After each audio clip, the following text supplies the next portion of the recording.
हमारी संस्कृति, हमारे संस्कार सदा रहें हमारे साथ। सब्सक्राइब करें तिलक। ये शूर्पणखा की नाक नहीं कटी है, ये लंकेश्वर महाराजा रावण की नाक काटी गई है।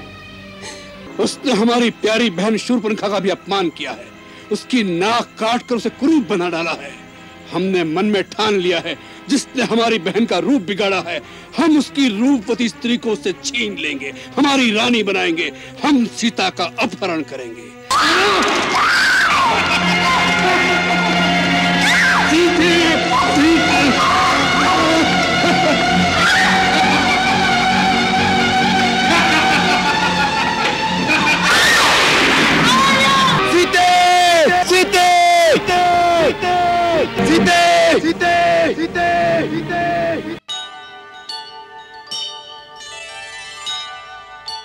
दुहाई है, राजा घर की दुहाई है। तुम्हारे राज्य में एक अबला के साथ अत्याचार किया गया है। ये क्या? ऐसा घोर कर्म, ऐसा अत्याचार किसने किया है? इस दंडक वन में किसका साहस है कि हमारी बहन का अपमान करे? वो जो भी है, देव या असुर, उसने तुम पर हाथ उठाकर अपनी मृत्यु को ललकारा है। उस अभागे का नाम बताओ बहन। राम और लक्ष्मण। राम और लक्ष्मण? हाँ, राम और लक्ष्मण दोनों भाई अयोध्या के राजा दशरथ के पुत्र हैं, जो मुनि वेश धारे एक सुंदर स्त्री के साथ गोदावरी नदी के किनारे बसने आए हैं, जिन्होंने मुझे अकेली देखकर मेरे साथ ये दुर्व्यवहार किया है। यदि तुम मेरे सच्चे भाई हो तो मेरे अपमान का उनसे बदला लो। मेरे इस घाव को उन दोनों के रक्त से धोया जाए, तभी मेरे मन को शांति मिलेगी। दो मानव कुमारों का यह साहस, धरती पर रेंगने वाले मनुष्य होकर एक राक्षस कन्या पर हाथ उठाने की धृष्टता। महाबट दूषण, दंडकारण्य का गुप्त समाचार रखने वाले और वीर अकंपन, वो कौन है जिन्हें महाबली वीर घर का डर नहीं? राजन, हो न हो ये वही अयोध्या के दो राजकुमार होंगे जो देश निकाला पाकर वनों में दर दर भटकते फिर रहे हैं। दंडकारण्य के भीतरी भागों से यदा कदा समाचार आते रहे हैं कि दो क्षत्रिय कुमार तपोवन के ऋषियों की रक्षा कर रहे हैं। जो राक्षस उधर आता है वो उसे मार डालते हैं। सुना है उनके कारण राक्षसों ने तपोवन में ऋषियों का शिकार करना छोड़ दिया है। हमें पहले सूचना क्यों नहीं दी गई? ये सब कुछ हमारे राक्षस राज्य की सीमा के बाहर हो रहा था, इसलिए हमने आर्य ऋषियों की सीमा में जाना उचित नहीं समझा। सुना है बड़े अद्भुत वीर हैं दोनों। कुछ वर्ष पहले विराट राक्षस का जो वध हुआ था वो उन्होंने ही किया था। महाबली विराट को मार डाला? बड़े आश्चर्य की बात है। इसीलिए उनकी उद्दंडता बढ़ गई और वो जनास्थान की सीमा पर आकर बस गए। अर्थात हमें चुनौती दे रहे हैं, इसीलिए उन्होंने हमारी बहन का अपमान किया है। उन्हें हमारा भी भय नहीं? नहीं भैया, मैंने कितना कहा कि मैं राजा खर की बहन हूँ, लेकिन उन्होंने मेरी एक नहीं सुनी और आप तो परिहास किया भैया। परंतु तुम वहां करने क्या गई थी? मैंने देखा उनके साथ जो स्त्री थी वो अति सुंदर थी। तीनों लोकों में ऐसी सुंदर स्त्री और नहीं होगी। मैंने सोचा कि बड़े भाई महाराजा रावण के लिए इससे अच्छा उपहार और क्या होगा, परंतु वो दोनों भेड़ियों की तरह मुझ पर भड़क उठे। ये उनकी अंतिम भड़ास थी बहन। हम आज उन्हें यमलोक पहुंचाएंगे। दूषण, हमारा रथ मंगवाओ, हम अभी जाएंगे। महाराज, केवल दो मनुष्यों को मारने के लिए आप स्वयं जाएंगे? तो ऐसा लगेगा जैसे कोई हाथी एक चूंटी मारने जा रहा है। मैं आज ही अपने 14 राक्षसों को भेजकर उन्हें मारकर आपके दरबार में उपस्थित करता हूं। अच्छी बात है कालभट्ट। अपने उन 14 सैनिकों से कहो कि वो पंचवटी की उस कुटिया का तिनका बिखेर दें। उन दोनों को जीवित या मृत किसी भी अवस्था में लाकर शूर्पणखा बहन के चरणों में डाल दें और उनकी सुंदर स्त्री को हमारे सामने उपस्थित करें। शूर्पणखा, तुम जाकर इन सब को पता बताओ। जाओ जाओ।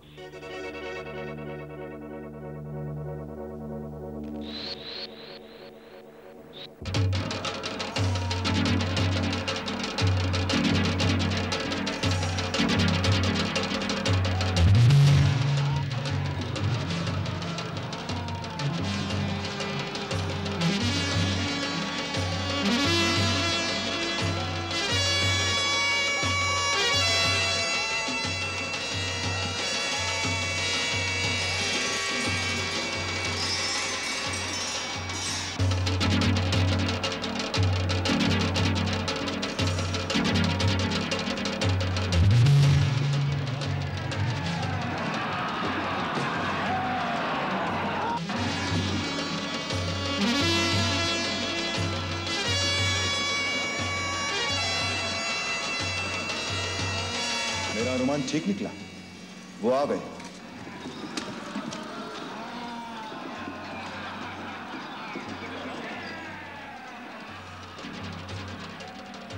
जनस्थान के राजा श्रीमान खर ने तुम्हें दंड देने के लिए हमें भेजा है और ये आज्ञा दी है कि जो सुंदर स्त्री तुम्हारे साथ आई है उसे उनकी सेवा में उपस्थित किया जाए। जी। तुम यदि उनकी शरण में चले जाओ तो हो सकता है तुम्हें दया करके छोड़ दे। अति उत्तम। 14 राक्षस बाण एक मारन हारा एक, देख राम को खलन के गए बल बुद्धि विवेक।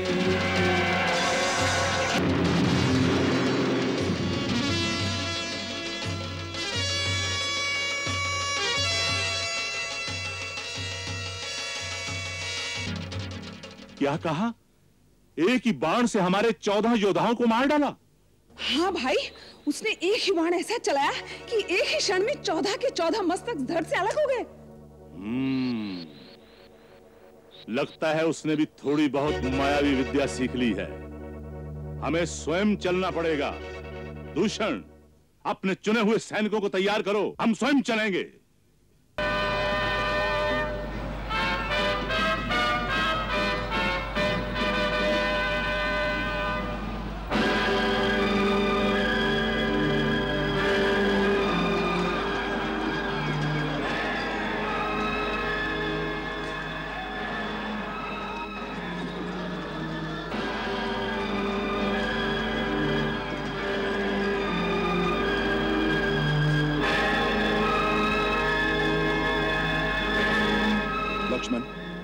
लगता है खरदूषण अब स्वयं सेना लेकर आए हैं। मैं अकेला ही जाकर उनको रास्ते में रोकता हूं, तुम यहीं ठहरो। भैया, मैं भी साथ आता हूं। नहीं लक्ष्मण, हम दोनों यदि चले जाएंगे तो वो क्रूर राक्षसी सीता को अकेली पाकर आक्रमण कर देगी। तुम यहीं सजग रहकर सीता की रक्षा करो, मैं अकेले ही उनसे निपट लूंगा। मेरी चिंता मत करो। मुझे आपकी चिंता नहीं भैया, मैं तो ये कह रहा था उनसे मैं अकेला ही निपट सकता हूं। अवश्य निपट सकते हो, परंतु इस समय तुम यहीं ठहरो।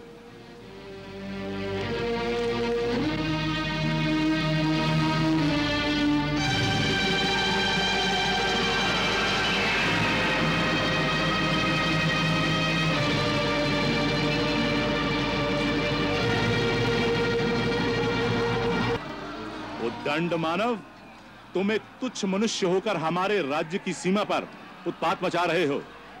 हम तुम्हें प्राण दंड देने आए हैं। ये धनुष बाण वहीं धरती पर रख दो और आगे बढ़कर अपने आप को हमारे हवाले कर दो।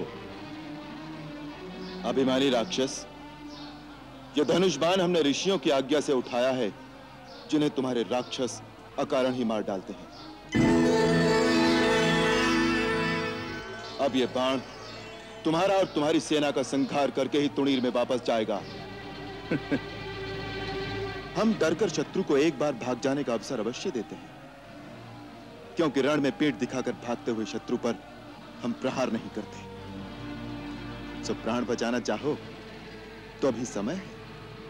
मुझे तुम्हारी मूर्खता पर हंसी आती है। अकेले ही मेरी सेना का और मेरा सामना एक साथ करना चाहते हो? मैं तुम पर दया करके अब तक चुप था, परंतु तुम दया के पात्र नहीं हो। दूषण, अपनी सेना को आज्ञा दो कि इसे जाकर घेर ले।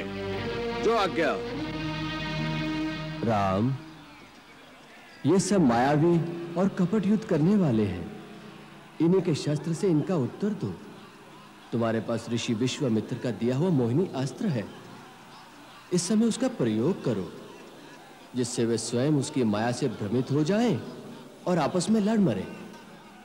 जो आज्ञा। राम के मानस आए अगस्त ने मोहनी अस्त्र को ध्यान करायो। मोहनी अस्त्र को ध्यान करायो। खरदूषण दूषण की सेना पे तब राम ने मोहनी अस्त्र चलायो, राम ने मोहनी अस्त्र चलायो। राम ही राम भय चहु ओर, राम ही राम भय चहु ओर, जो देखो सो राम को मारन धायो, मरन लगे लड़ शत्रु परस्पर, कोई न राम के सन्मुख आयो, कोई न राम के सन्मुख आयो, कोई न राम के सन्मुख। अरे मूर्खो, ये क्या कर रहे हो? आपस में क्यों लड़ रहे हो? दूषण, ये क्या हो रहा है? भैया, हमारे योद्धा पागल हो गए हैं, आपस में ही लड़ मर रहे हैं।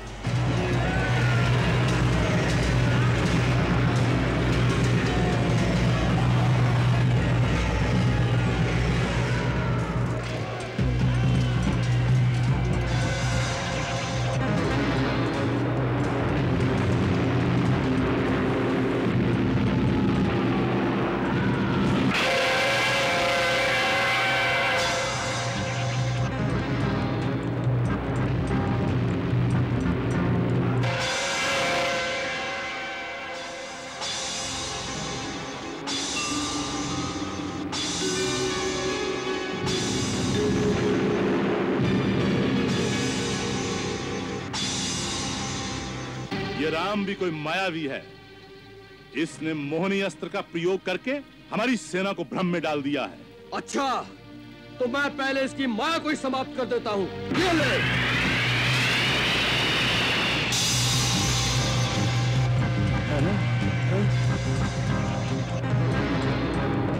अच्छा, तो बच इससे।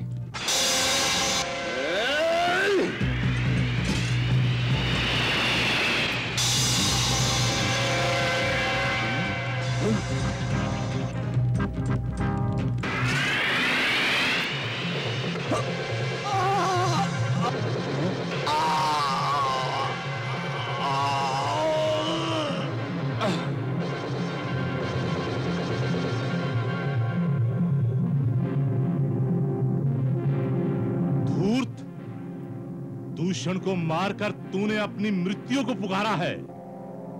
कहीं से थोड़ी सी हमारी विद्या सीख आया है? तू अपने आप को बड़ा मायावी समझता है। ठहर जा, मैं तुझे दिखाता हूं अपनी माया का प्रभाव।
मुझ पर अत्याचार किया गया है महाराज। लंकेश्वर महाराजा रावण की दुहाई है। क्या हुआ शूर्पणखा?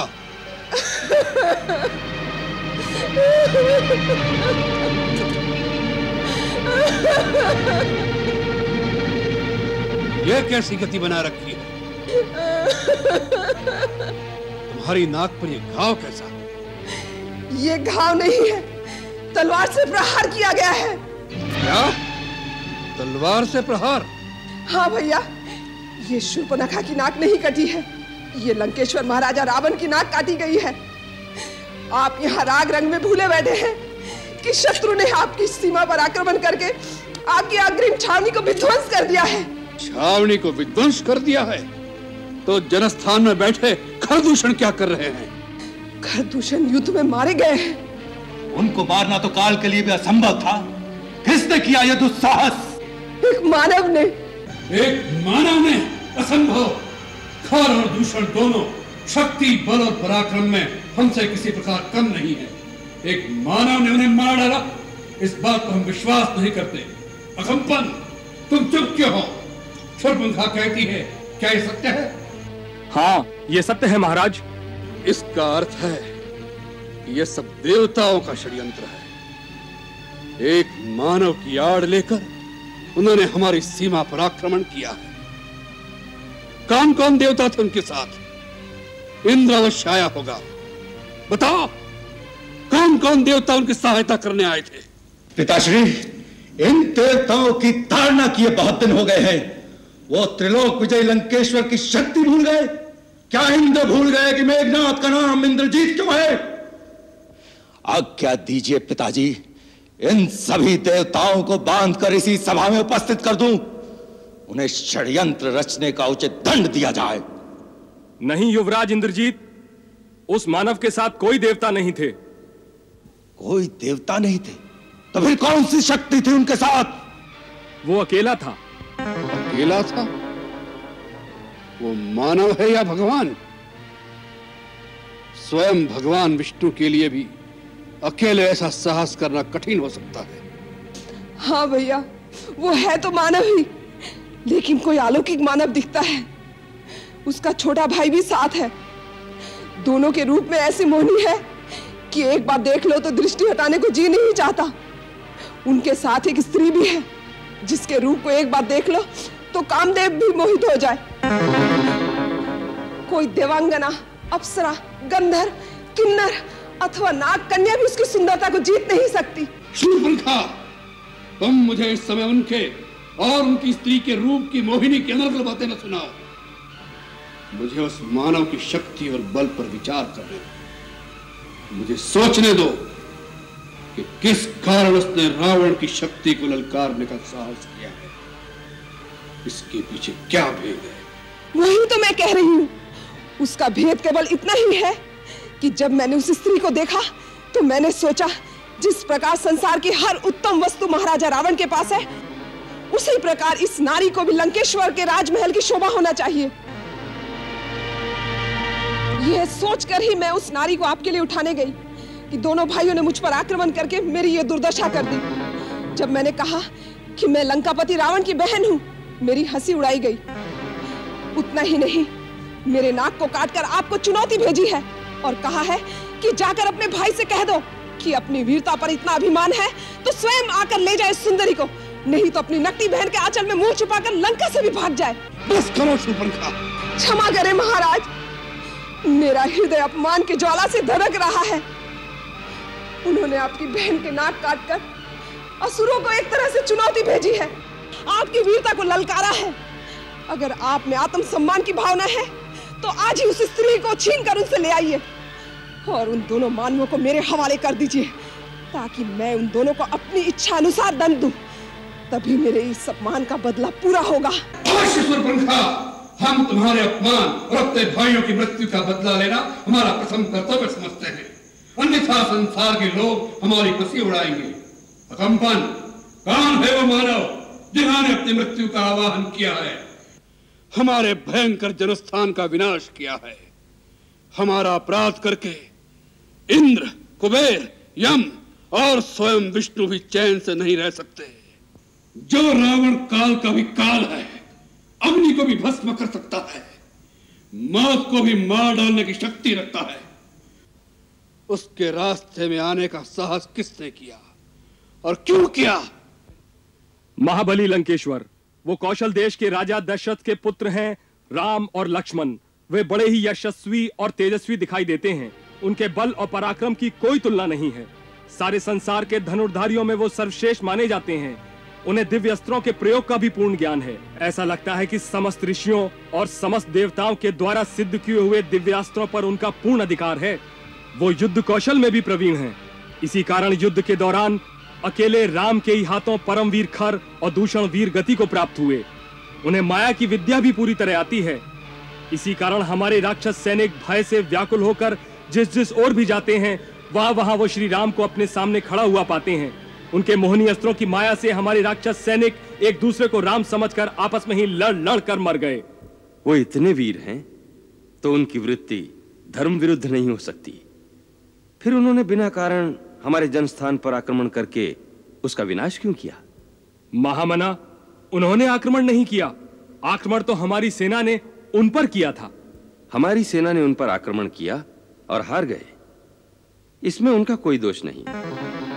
और इससे पहले उन्होंने हमारा कोई अपराध भी नहीं किया था। लगता है उन पर आक्रमण करना अनुचित था। विभीषण जी, आप इस बात पर भी ध्यान दें। पिछले कई वर्षों से इन दोनों राजकुमारों ने दंडकारण्य में ऋषियों और मुनियों की रक्षा का उत्तरदायित्व तो अपने ऊपर ले लिया था। इनका आश्चर्य पाकर ऋषि और मुनि वनों में निर्भय होकर विचरने लग गए हैं। उनकी करनी ऐसी जान पड़ती है जैसे ये पृथ्वी को राक्षसों से रहित कर देंगे। उन्होंने विराट जैसे बहुत से बलवान राक्षसों को भी मार डाला है, जो अपने आहार की खोज में तपोवन में जाकर ऋषियों मुनियों का भक्षण करके जीते थे। इस दोष के लिए वो अवश्य ही दंड के भागी हैं। खरदूषण ने उन पे आक्रमण करके उचित ही किया था। ये केवल आवेश की बात है युवराज इंद्रजीत। बुद्धि का तर्क इसके विपरीत होगा। सबसे पहली बात तो ये कि उन्होंने अपनी सीमा के अंदर अपनी प्रजा की रक्षा की थी, जिसका उन्हें पूर्ण अधिकार था। दूसरे, जिनके शौर्य का बखान हम पहले से सुनते आ रहे थे, उनके बलाबल की पूरी जांच किए बिना हमारे सेनापति खर और दूषण ने केवल एक स्त्री के भड़काने पर धावा बोलकर अपनी सेना का सारा नाश कर दिया। इससे बड़ी भूल और क्या हो सकती है? विभीषण भाई, तुम हाथों में चूड़ियां पहनकर बैठ जाओ और फिर तर्क करो। ऐसे किसी की बहन की ऐसी दुर्गति हो जाए और वो नीति और अनीति की बात सोचे, ऐसी संस्कृति किसी वीर जाति की कदाचित नहीं हो सकती। अंधी वीरता किसी काम की नहीं होती। अंत में नीति और धर्म की ही विजय होती है। विभीषण, वीर पुरुष अपनी आन और शान के साथ जीता है। वह तुम्हारी तरह इस भय से आशंकित नहीं रहता कि कहीं ऐसा ना हो जाए, वैसा ना हो जाए। हमारी राक्षस जाति सबसे उत्तम है। किसी मानव को उस उत्तम जाति पर हाथ उठाने का साहस हो, उससे पहले हम उसका हाथ काट देंगे। फिर उन्होंने तो हमारी बहन को अपमानित किया है। हम इसी समय उन पर आक्रमण करके बदला लेंगे और उनकी स्त्री को अपनी रानी बनाएंगे और उन दोनों वनवासियों की बोटी बोटी काटकर अपने राक्षसों में बांट देंगे। मेरी भूल क्षमा करें महाराज। मेरी सम्मति में आपका उन पर सीधा आक्रमण करना उचित नहीं होगा। तो मानवीय राजकुमारों से स्वयं लंकापति रावण का युद्ध करना उसकी मर्यादा के अनुकूल नहीं होगा महाराज। परंतु जब वो खर और दूषण जैसे पराक्रमियों का सेना सहित संहार कर सकते हैं, तो स्वयं रावण का जाना ही उचित होगा। महाराज, यदि आपने दो मानवों को जीत भी लिया तो इसमें आपकी क्या शान होगी? और यदि उन्होंने खरदूषण की भांति आपको किसी प्रकार की क्षति पहुंचाई तो लंकेश्वर की कीर्ति को धब्बा लग जाएगा। मेरी माने तो आप छल से उसकी स्त्री को हर लें। राम अपनी स्त्री को अत्यधिक प्रेम करता है। उसके छिन जाने पर उसके शोक में वह स्वयं ही अधमरा हो जाएगा। फिर आपका कोई भी सेवक उसकी जीवन लीला को समाप्त कर सकता है। महाराज, सेनापति अकंपन की बात विचार करने योग्य है, परंतु यह नीति विरुद्ध है। कुछ नीति विरुद्ध नहीं है। लंकेश्वर, उन उद्दंड वनवासियों ने आपकी बहन पर घात किया है, एक स्त्री पर शस्त्र प्रहार किया है। आप भी प्रतिघात कीजिए, उनकी स्त्री का मान मर्दन करके अपनी बहन का बदला लीजिए भैया। हाँ महाराज, जिस प्रकार नाग से मणि छिन जाने पर नाग तड़प तड़प कर मरता है, उसी प्रकार स्त्री के अपहरण हो जाने पर वह विरह से मरेगा, लाश से मरेगा, संताप से मरेगा।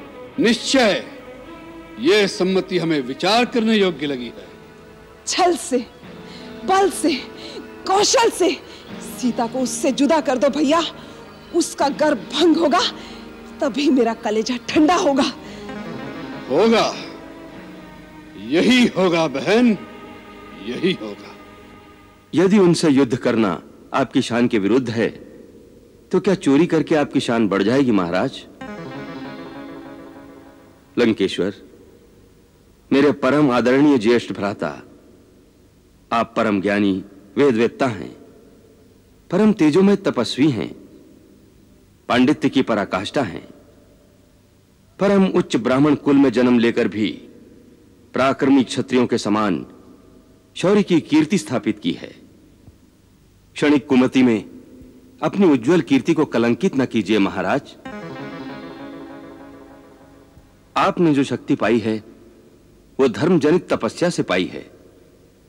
अधर्म के मार्ग पर चलकर उसे क्षीण मत कीजिए। धर्म और अधर्म का विचार शक्तिहीन करते हैं विभीषण। शक्तिशाली जो करते हैं वही धर्म है। परंतु बस,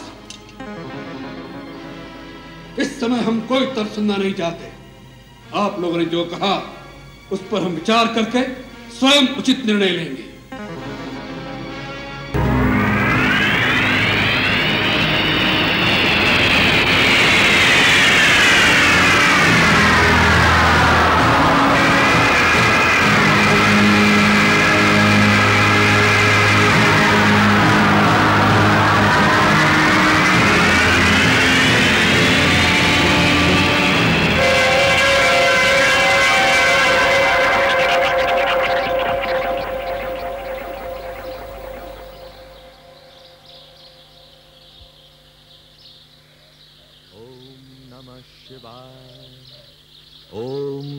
शिवाय, ओम नमः शिवाय, ओम नमः शिवाय। मारीच है महाराज? लंकेश्वर, आइए पधारिए महाराज, आपका स्वागत है।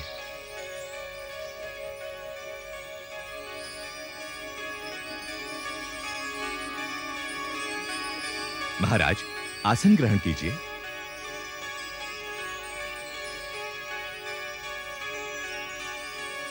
आपके इस प्रकार अकस्मात मारीच की कुटिया में आने से मन में शंका हो रही है।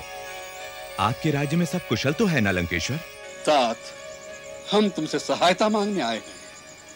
विकट समस्याओं का समाधान करने में तुम जैसा बुद्धिशाली और कोई नहीं है।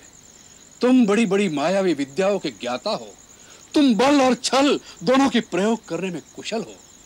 इसीलिए हमें तुम्हारे सहयोग की आवश्यकता पड़ी है। परंतु महाराज, मैंने तो मायावी विद्याओं का प्रयोग छोड़ दिया है। छल कपट का त्याग करके मैंने संन्यास ले लिया है।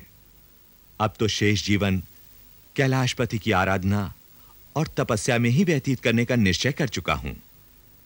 मुझे क्षमा करें, मैं आपकी सेवा नहीं कर सकूंगा। मारीच, राजा जब प्रार्थना करता है उसका अर्थ है वो आज्ञा दे रहा है। उसकी प्रार्थना स्वीकार न करने का अर्थ है राजा की अवज्ञा, और रावण की अवज्ञा का परिणाम तुम जानते ही होगे।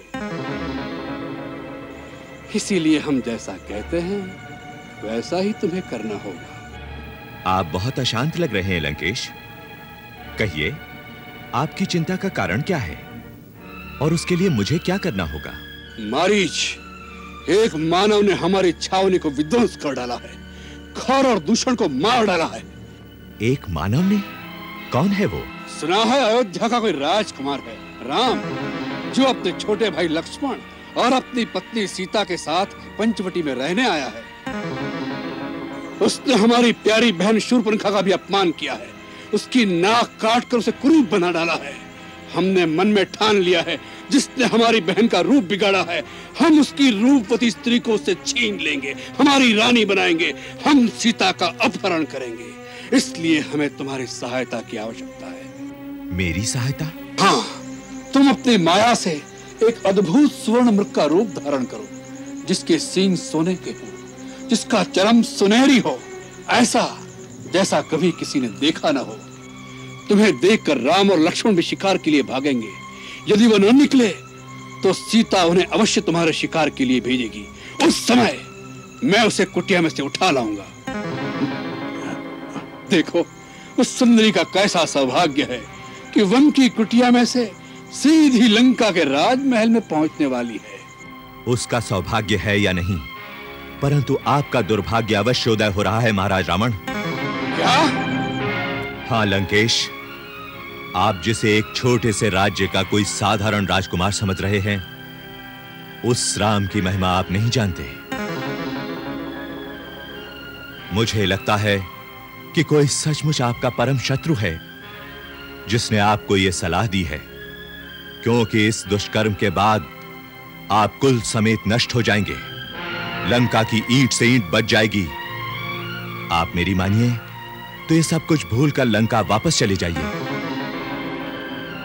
आपके रंग महल में एक से एक सुंदर रानी है, उन्हीं के साथ आनंद का जीवन बिताइए। सीता रूपी ज्वाला को हाथ मत लगाइए, नहीं तो सब कुछ भस्म हो जाएगा। कहा यार, डरपोक, शत्रु की महिमा का बखान करके रावण को डराने की चेष्टा कर रहे हो। रावण जिसके भय से भय भी भयभीत होता है, जो काल का भी काल है। मैं आपको डराने के लिए नहीं कह रहा महाराज, मैं सत्य कह रहा हूं। मैं राम का अलौकिक प्रताप देख चुका हूं। मुझे एक बिना फर का बाण मारा था तो मैं 100 योजन दूर समुद्र के इस पार आ गिरा था। वो साधारण मानव नहीं है। इतना तो सोचिए कि जिसने ताड़का और सुबाहु का वध किया, शिव के जिस धनुष को बड़े से बड़ा महाबली नहीं हिला सका था, उस धनुष को सहज ही में तोड़ डाला। खर और दूषण जैसे योद्धाओं को उनकी विशाल सेना के साथ समाप्त कर दिया। वो क्या साधारण मानव हो सकता है? महाबली, आप उनसे शत्रुता का विचार छोड़ ही दीजिए। इसी में आपका और आपके राज्य का भला है। मारीच, हम तुमसे उपदेश लेने नहीं आए। जिसने तुम्हारी माता का वध किया, उसके लिए तुम प्रीति दिखा रहे हो। प्रीतिवश नहीं राजन, मैं विनाश के भय से ये सब कह रहा हूं। है?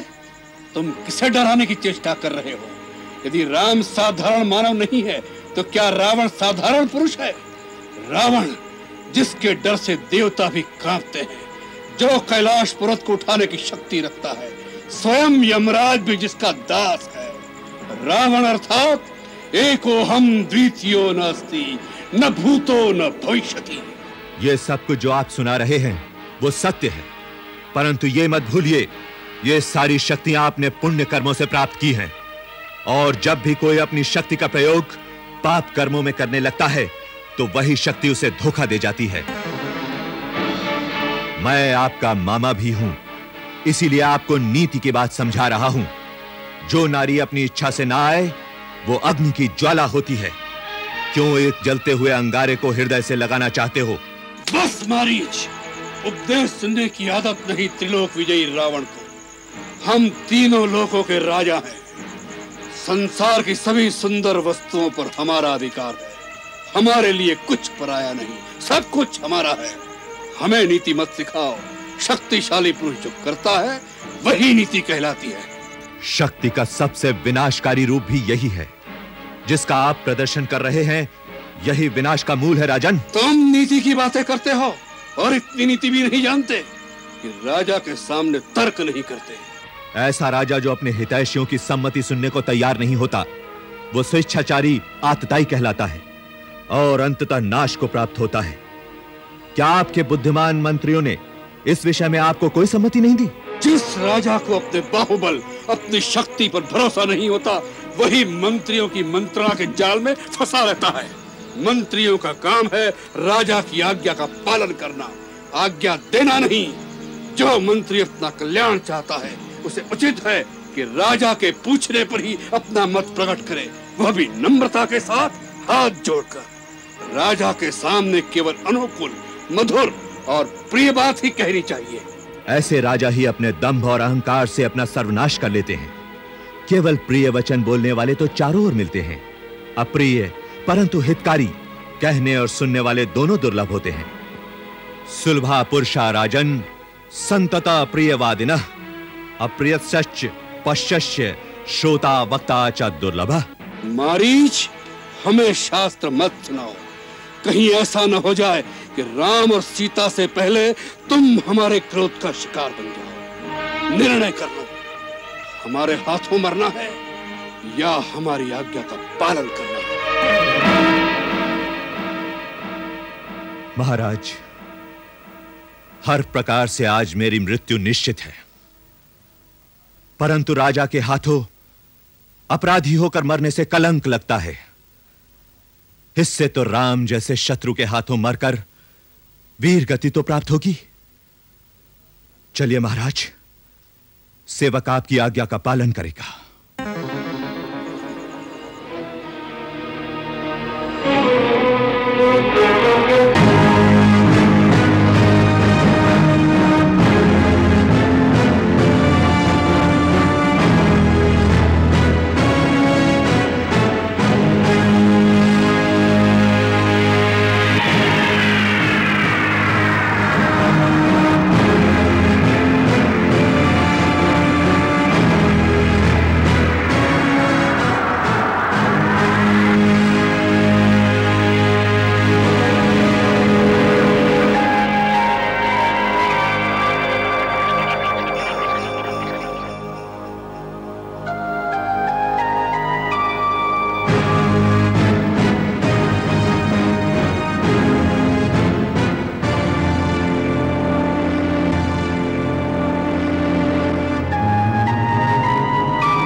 आश्रम के पास घूम रहा है। अलौकिक मृग? हाँ। कहाँ है? आइए जल्दी आइए, आइए स्वामी, आइए जल्दी आइए। देखिए, देखिए वो प्रकृति की अद्भुत कारीगरी, वो अनोखा हिरण।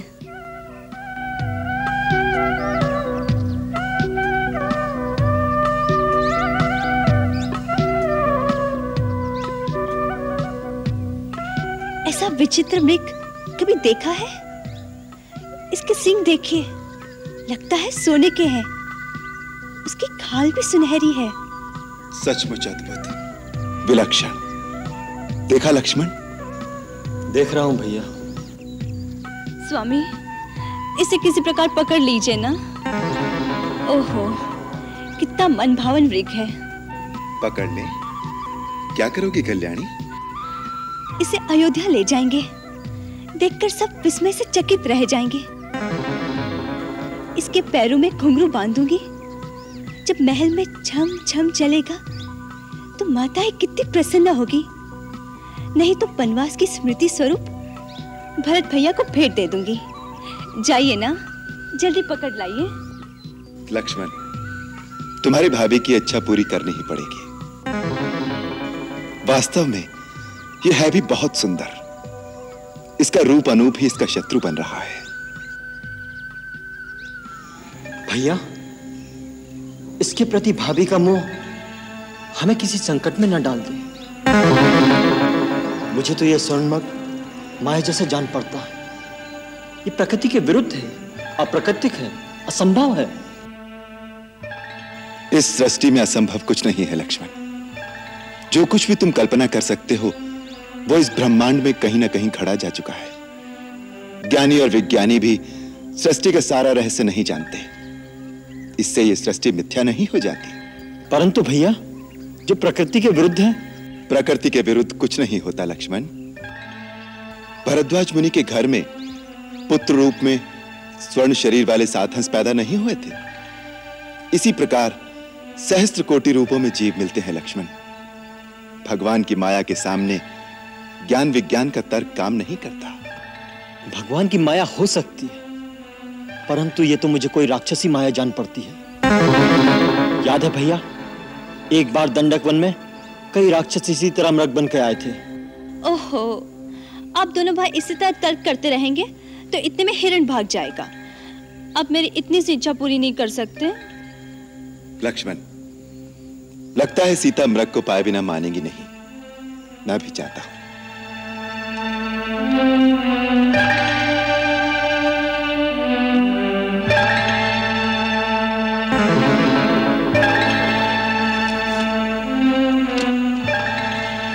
यदि मृग जीवित हाथ ना आया तो क्या हुआ? उसकी मृगचम कितनी सुंदर है, आपकी पूजा में आसन के काम आएगी।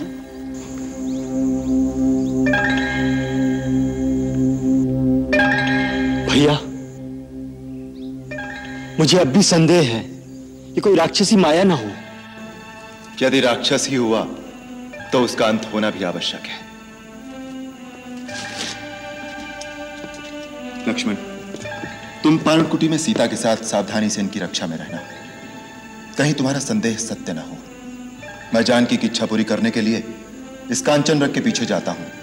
जीवित अथवा मारकर शीघ्र लौट आऊंगा। लेकिन सावधान लक्ष्मण, वन में कई राक्षस घूमते रहते हैं, इसलिए किसी भी स्थिति में सीता को अकेली मत छोड़ना। जो आज्ञा भैया।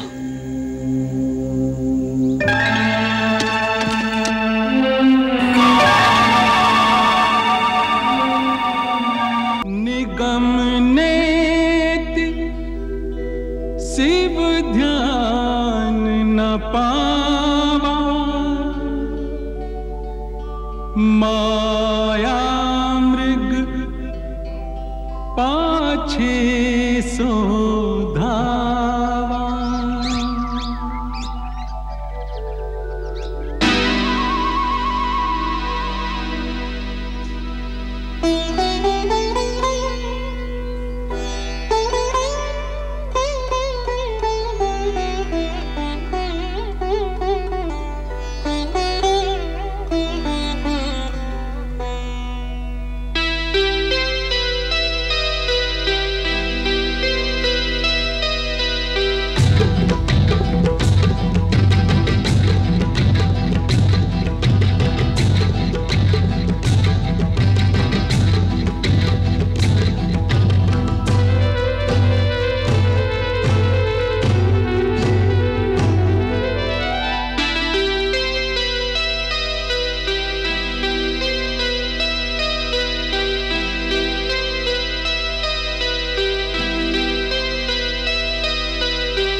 लक्ष्मण!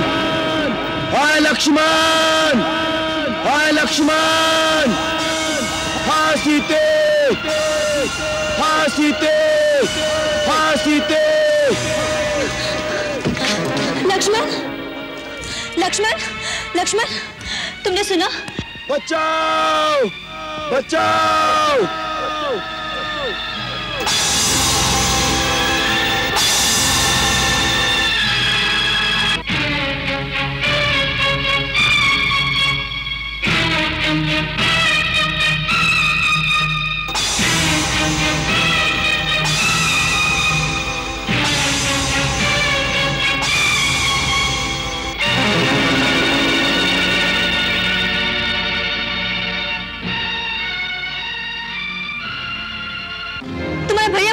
में से हमें बुला रहे हैं। वो अवश्य किसी संकट में फंस गए होंगे।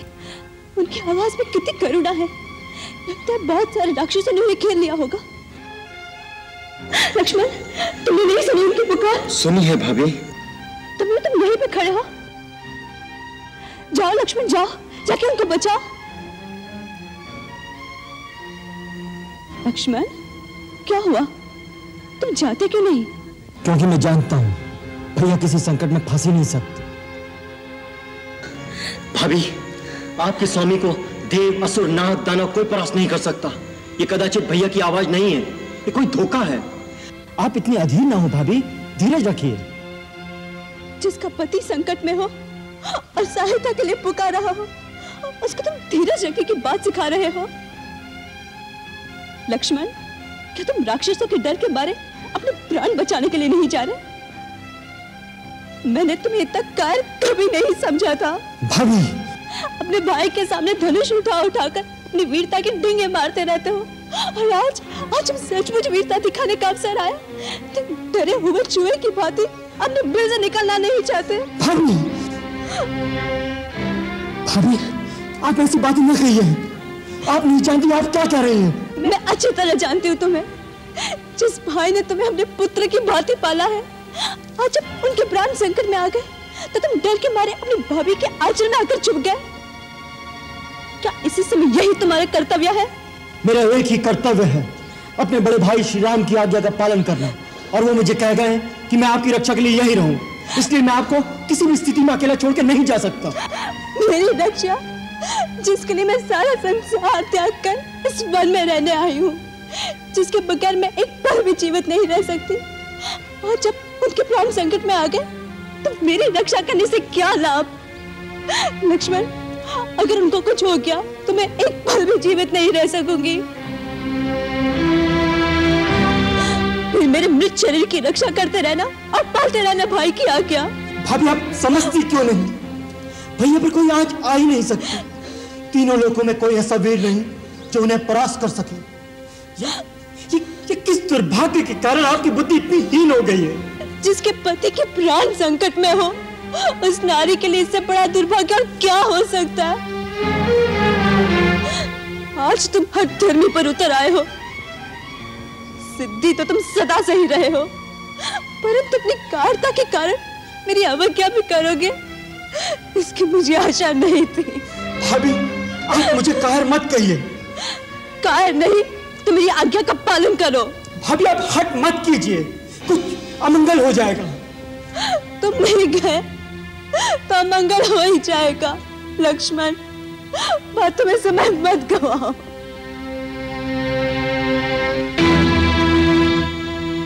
ठीक है, तुम नहीं जा सकते तो ये धनुष बाण मुझे दे दो।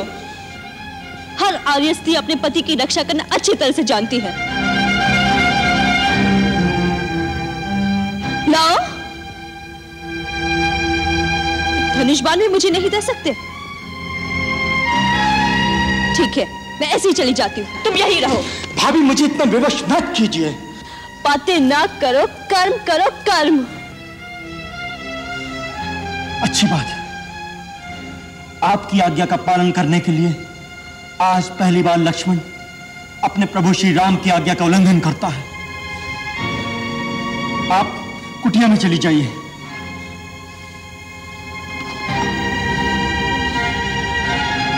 माता, आप ऊपर चली जाइए।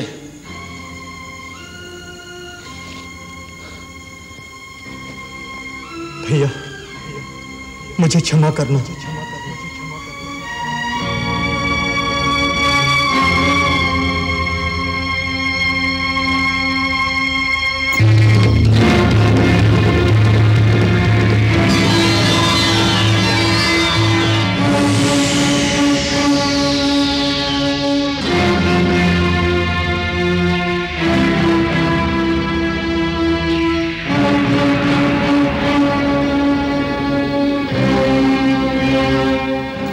माता, गुरु की दी हुई मंत्र शक्ति से मैंने यहाँ एक अदृश्य दीवार बना दी है। कोई भी इस लक्ष्मण रेखा को पार करके अंदर आने का साहस करेगा तो जलकर भस्म हो जाएगा। इसलिए माता, मेरी आपसे विनती है, किसी भी परिस्थिति में राम भैया के आने तक आप अपने चरण इस रेखा से बाहर न रखें।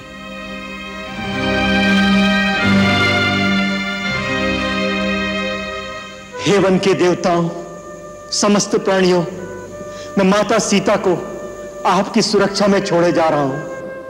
इनकी रक्षा कर रहा हूं।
भिक्षांदेहि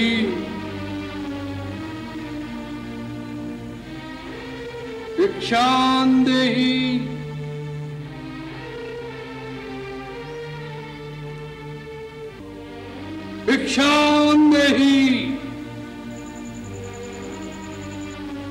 भिक्षांदेहि भिक्षांदेहि। प्रणाम महात्मन। कल्याण हो देवी, हम बहुत दूर से आए हैं और भूखे हैं। तुम्हारी कुटिया देखकर इस आशा से यहाँ आए हैं कि हमें कुछ खाने को मिल जाएगा। अवश्य महात्मन, आप यहीं ठहरिए, मैं आपके लिए यथासंभव भोजन लाती हूँ। देवी, हम यात्रा से क्लांत हैं, हमें विश्राम की भी आवश्यकता है।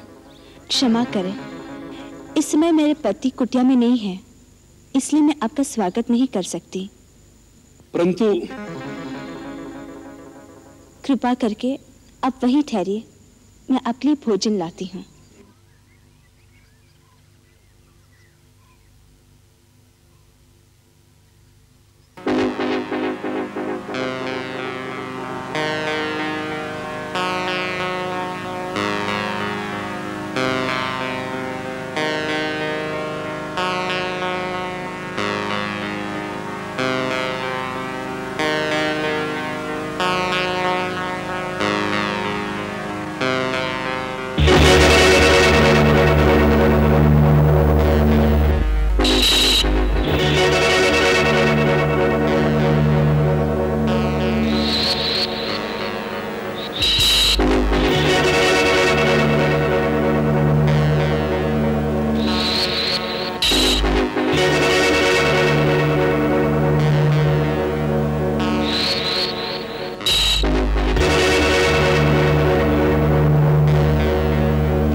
मेरी आपसे विनती है, किसी भी परिस्थिति में राम भैया के आने तक आप अपने चरण इस रेखा से बाहर न रखें।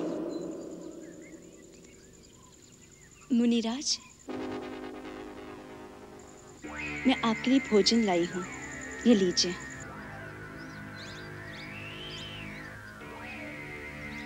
ले आओ देवी। कृपया आप ही को यहाँ आना होगा। अब तो हमने आसन जमा लिया है, यात्रा से थके हुए हैं, बार बार उठा नहीं जाता।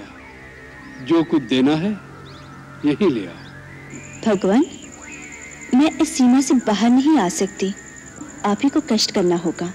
देवी, तुमको आर्य कन्या नहीं लगती?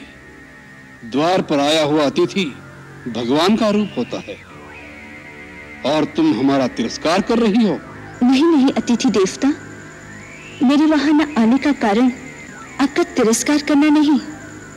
वास्तव में मेरे देवर मेरी सुरक्षा के लिए एक सीमा की रेखा खींच गए हैं और अपनी शपथ देकर कह गए हैं, मर्यादा की सीमा को त्याग कर बाहर न जाना। इसलिए मैं बाहर नहीं आ सकती। कृपा करके आप मेरी बात का बुरा न माने। बस, बहुत हो चुका। तुम बार बार हमारा तिरस्कार कर रही हो।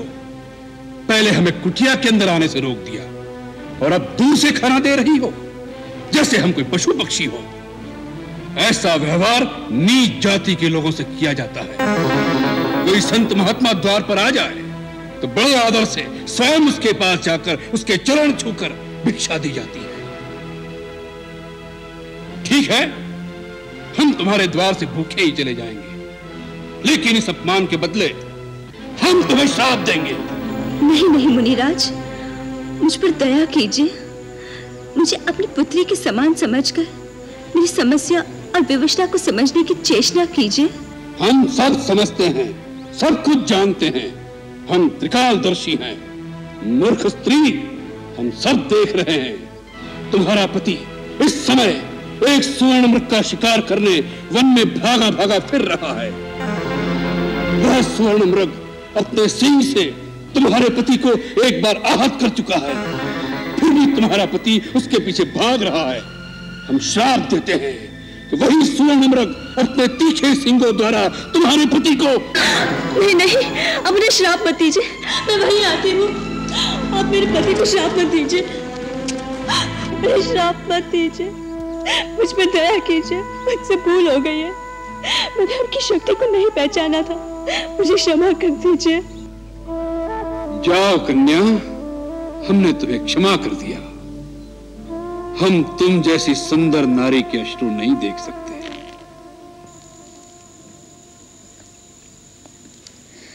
मैं मिथिला नरेश महाराज जनक की पुत्री हूँ। मिथिला की राजकुमारी, और इस अवस्था में ये कैसा दुर्दैव है।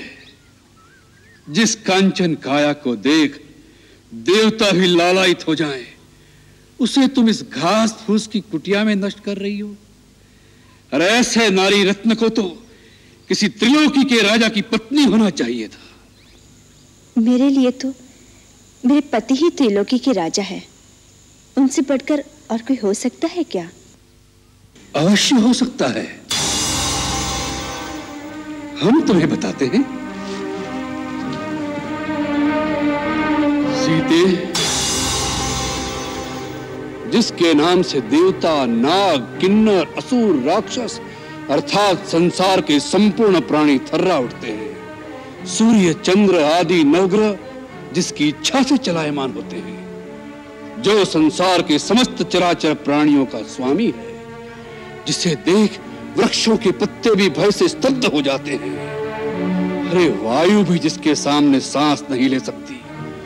तुम तो उस लंकाधिपति रावण की पत्नी होने योग्य हो। ऐसे पाप पूर्ण वचन कहते हुए तुम्हें लज्जा नहीं आती?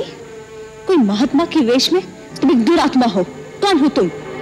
तुम्हारा दास, वही लंकेश्वर रावण।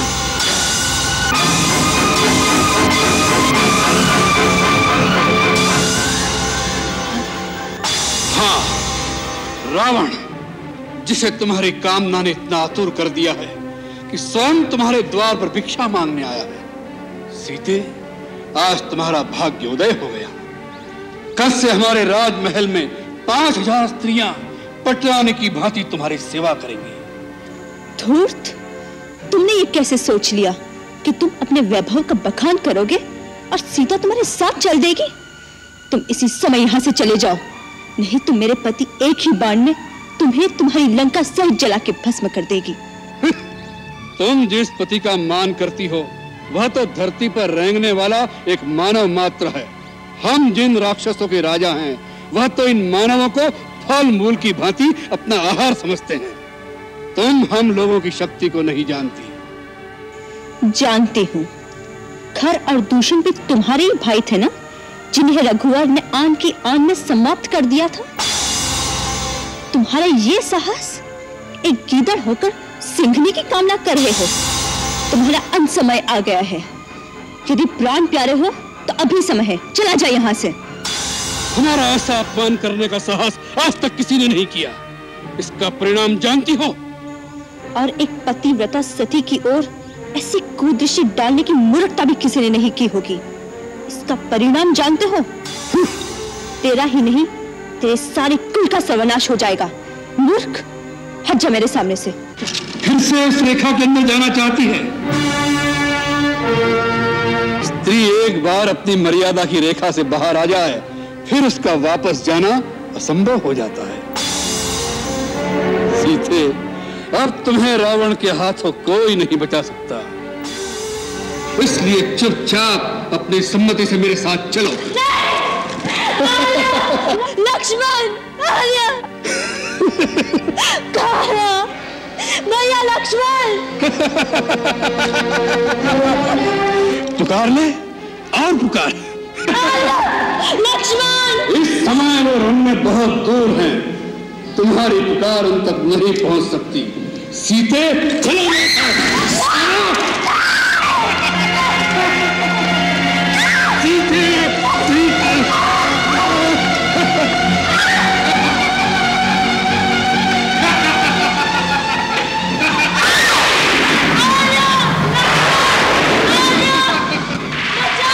रावण के हाथों तुम्हें कोई नहीं बचा सकता।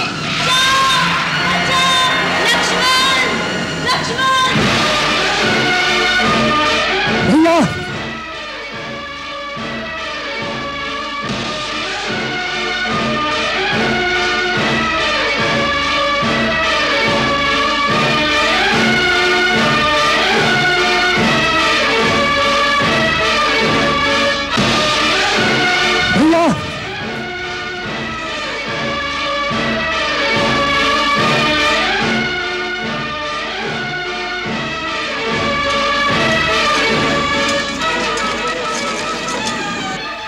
लक्ष्मण,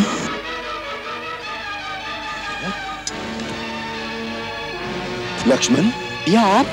लक्ष्मण, तुम यहाँ क्यों चले आए सीता को अकेली छोड़कर? तुम्हें मेरी आज्ञा का ध्यान नहीं? मुझे क्षमा करें भैया, आपकी पुकार सुनकर भाभी ने मुझे जोर देकर यहाँ भेज दिया। जब मैंने इनकार किया तो उन्होंने ऐसे मम वचन कहे कि मुझे बेवश होकर यहाँ आना पड़ा। ये अच्छा नहीं हुआ भाई, तुम्हारा कहना सत्य था। वो मृग के रूप में वही मारीच राक्षस था। मरते मरते जब उसने मेरी आवाज बनाकर तुम्हें सहायता के लिए पुकारा तो उसके उसी प्रपंच से मैं समझ गया कि हमारे साथ छल किया गया है। सीता अवश्य किसी विपत्ति में फंस गई होगी। लगता है वो आश्रम में हमें नहीं मिलेगी। नहीं भैया, ऐसा ना कहिए, भाभी वहीं पर होंगी। भगवान करे ऐसा ही हो। चलो लक्ष्मण।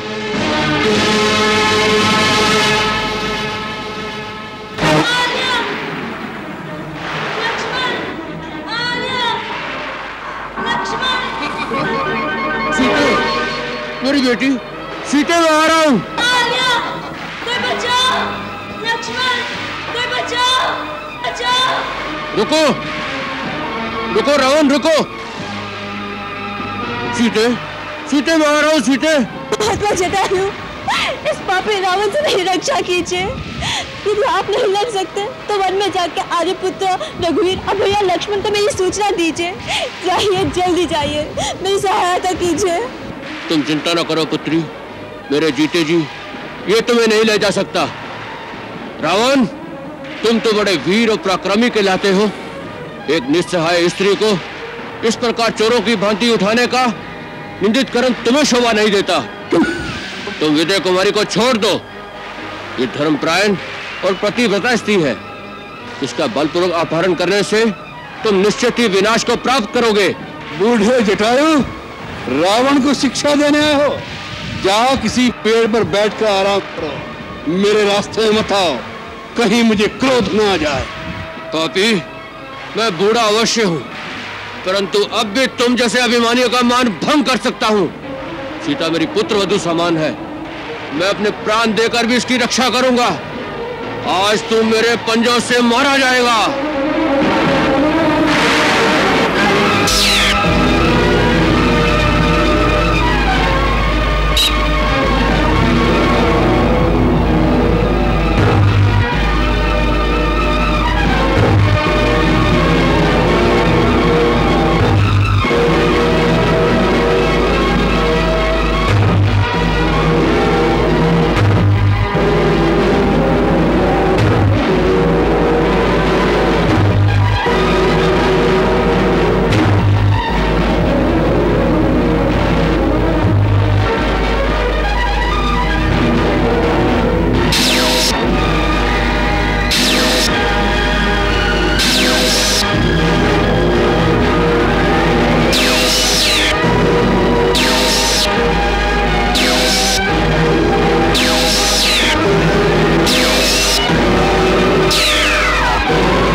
पक्षी के पर काटकर तुम अपने आप को वीर समझते हो?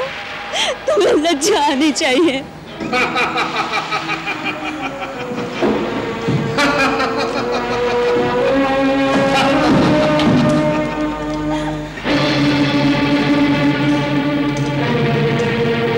सीते, भाभी, भाभी, भाभी,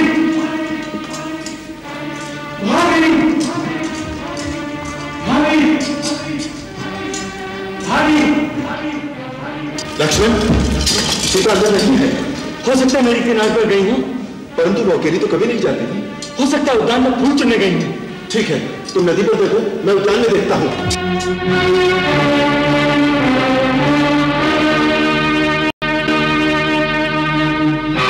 सीते! हनी, हनी, हनी, हनी, हनी। सीते! हनी, हनी, हनी, हनी, हनी। सीते! सीते!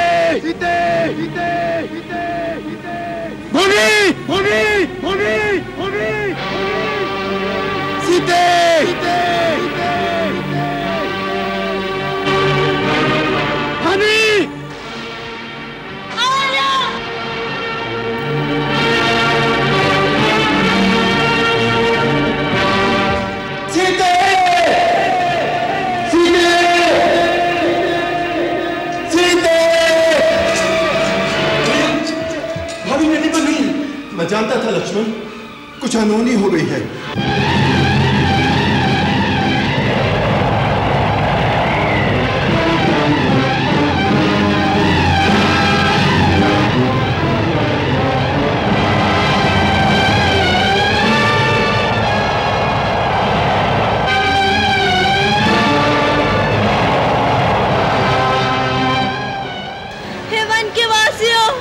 यदि मेरे पति मुझे ढूंढते यहाँ आए तो उन्हें आभूषण दिखा देना और कह देना मुझे रावण उठा कर ले गया है। इससे कोई लाभ नहीं होगा। जहाँ रावण तुम्हें ले जा रहा है उस स्थान का पता उन्हें कौन बताएगा? निर्लज, अपने ऊंचे कुल और अपनी वीरता की बड़ी बड़ी डिंगे मारते थे। क्या वीर पुरुष के यही लक्षण होते हैं? जब पति घर में ना हो तो उसकी पत्नी को चोरों की भांति आकर चुरा कर ले जाए।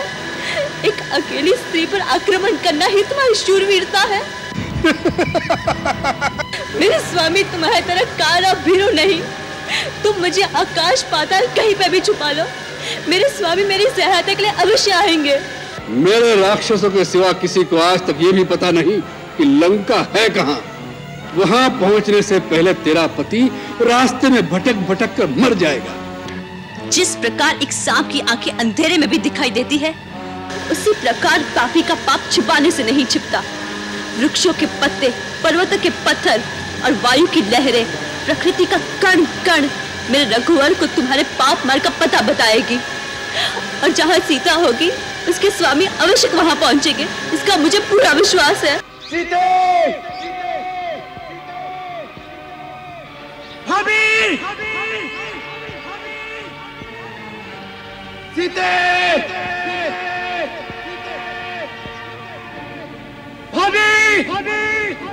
सीते!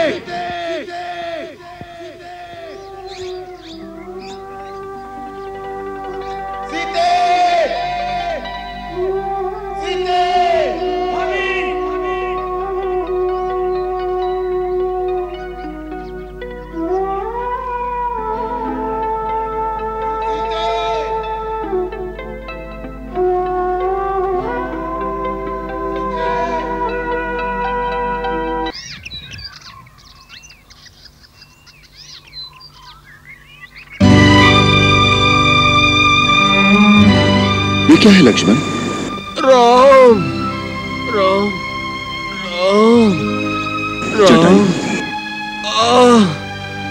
राम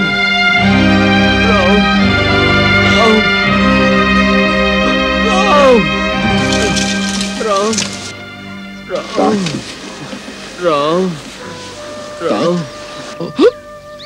तात, तात आपकी ये दशा कैसे हो गई? किस पापी ने आप पर आघात किया है?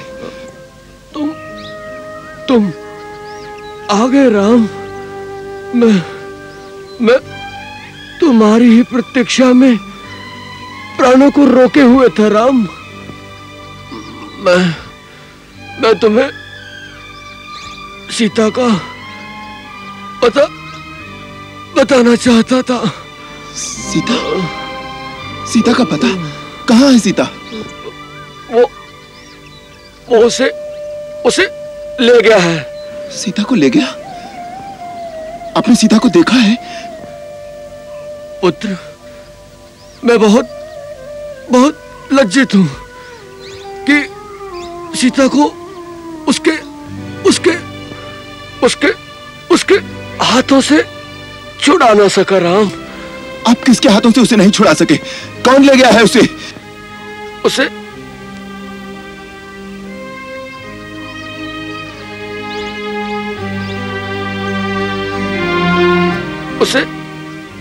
उसे पापी रावण अपने विमान में बिठाकर आकाश मार्ग से ले गया है राम।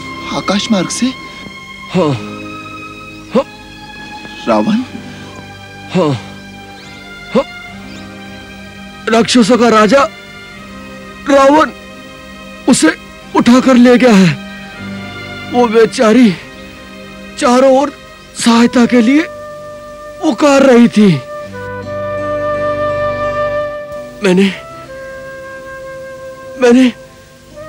मैंने रावण को रोकना चाहा, उससे युद्ध भी किया, परंतु उसने अपनी चंद्रहास खड्ग से मेरा पर काट दिया और मैं धरती पर गिर गया।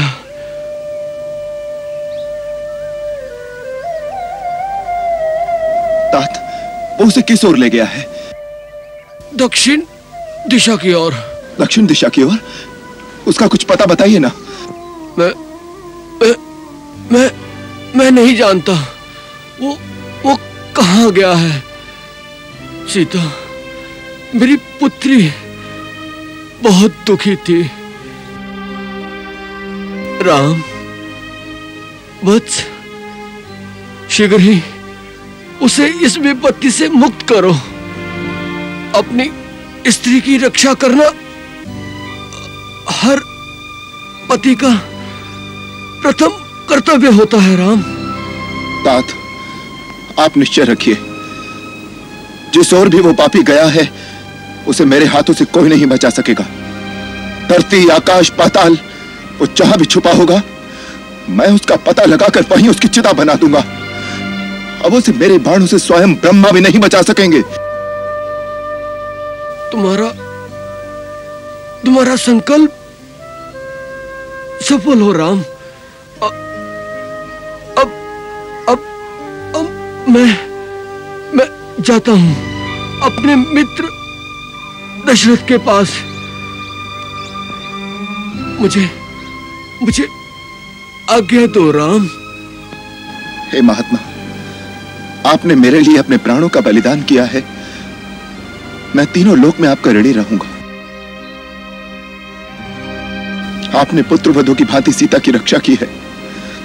मैं एक पुत्र की भांति रावण से आपके वध का भी बदला लूंगा। तुमसे यही आशा है मुझे। मेरी आपसे एक प्रार्थना है, जब आप परलोक में जाकर महाराज दशरथ से मिलें तो पिताश्री को सीताहरण का यह वृत्तांत कदाचित न सुनाइएगा। मैं आपको वचन देता हूं, यदि मैं उनका पुत्र राम हूं तो रावण अपने सारे कुटुंब सहित शीघ्र ही उनके चरणों में पहुंचकर यह कहानी उन्हें स्वयं सुनाएगा। भगवान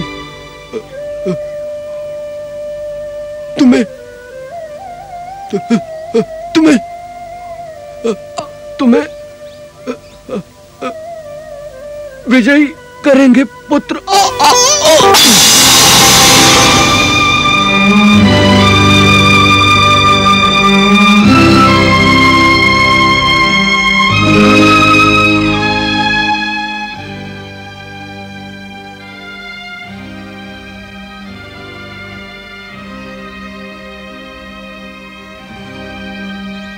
लक्ष्मण, वीर जटायु की भांति शरणागत की रक्षा करने वाले धर्मपरायण शूरवीर पशु पक्षियों की योनियों में भी मिलते हैं। रण में शत्रु का वीरता से सामना करते हुए मरने पर एक परमवीर को जो उत्तम गति प्राप्त होती है वही इन्हें प्राप्त होगी। ये उत्तम लोकों में जाएंगे। महाराज दशरथ की भांति ये हमारे लिए पूजनीय और पिता समान है। अतः तुम वन की लकड़ियां इकट्ठी करो, मैं एक पुत्र की भांति इनका दाह संस्कार स्वयं करूंगा। जो आज्ञा भैया। अविरल भक्ति मांगी वर, गीध गायऊ हरिधाम।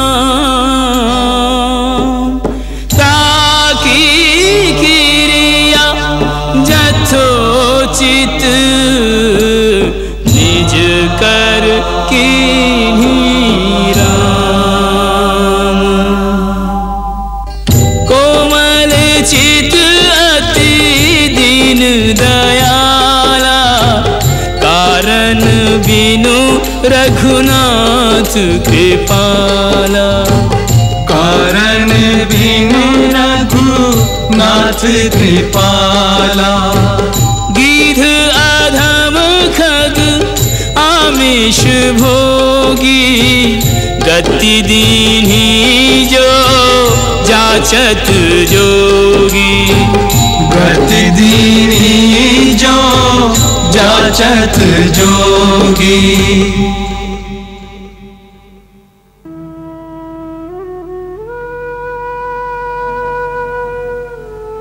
हे महात्मा, आपको उत्तम लोकों की प्राप्ति हो, आपका कल्याण हो।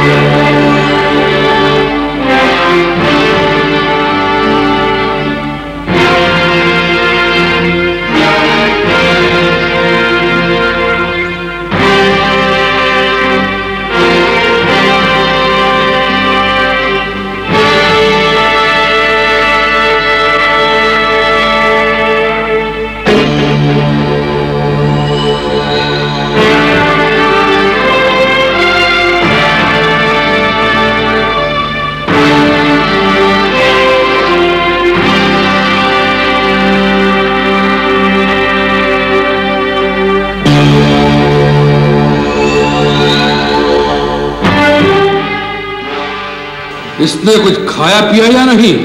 नहीं महाराज, वो किसी वस्तु को हाथ नहीं लगाती, केवल रोती रहती हैं और कहती हैं वो इसी प्रकार भूखी रहकर अपने प्राण त्याग देंगी।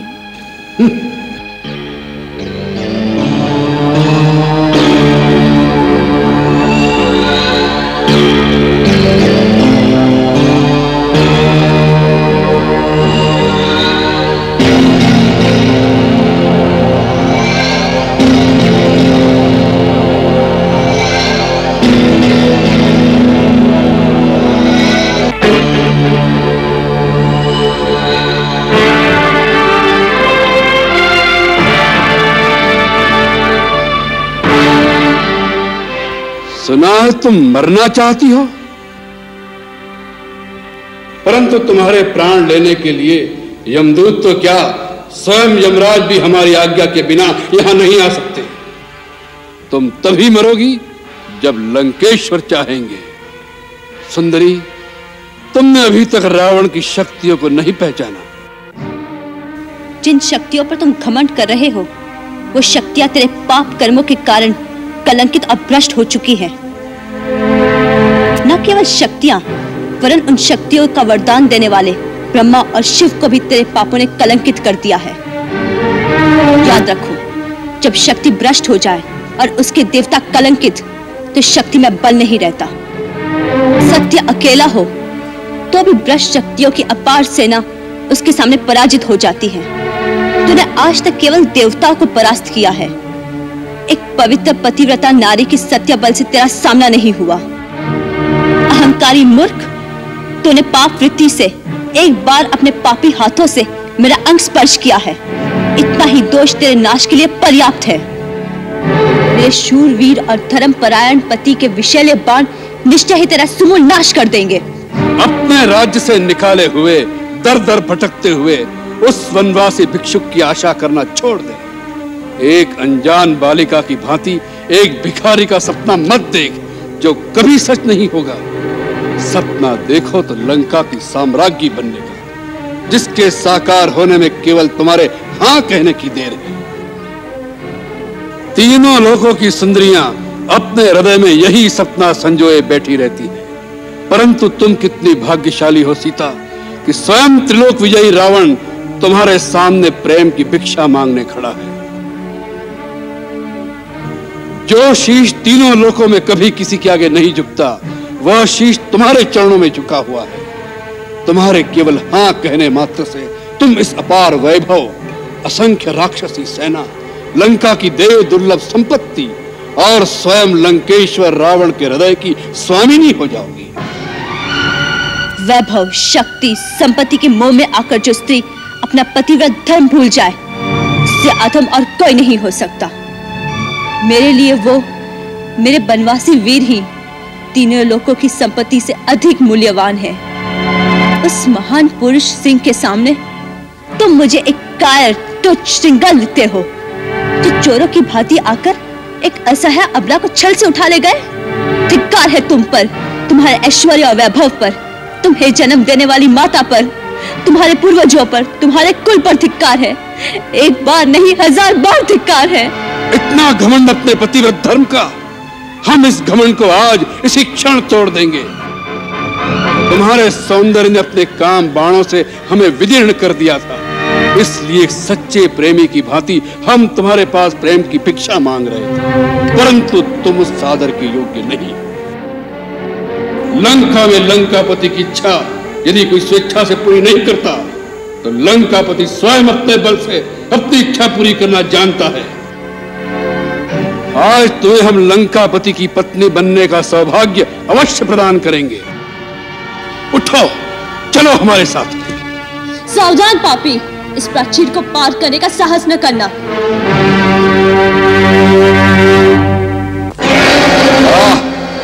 रावण के प्रचंड आवेग को एक तिनके की दीवार से रोका जा रहा है। घास के तिनके को शस्त्र बनाकर त्रिलोक विजयी रावण से युद्ध करोगी? सुंदरी, कामदेव फूलों के बाणों से पुरुषों के हृदय भेदते हैं, तुम एक तिनके के बाण से रावण का वध करना चाहती हो? तुम सत्य कह रहे हो रावण। ये तिनका नहीं, ये एक धर्मपरायण स्त्री के शील और सत्य का अग्निबाण है।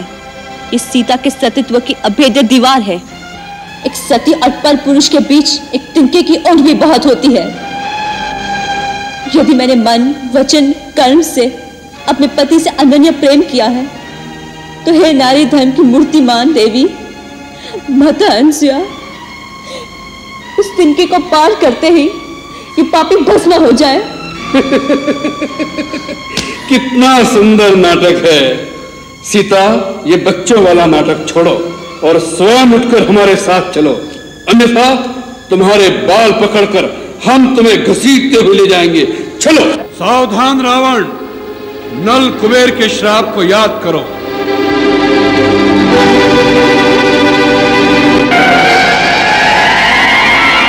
तूने मेरी धर्म पत्नी के साथ बलात्कार किया है। मैं श्राप देता हूं, यदि तूने किसी पर स्त्री के साथ उसकी इच्छा के विरुद्ध उसका शील भंग किया, तो तेरे सर के 7 टुकड़े हो जाएंगे।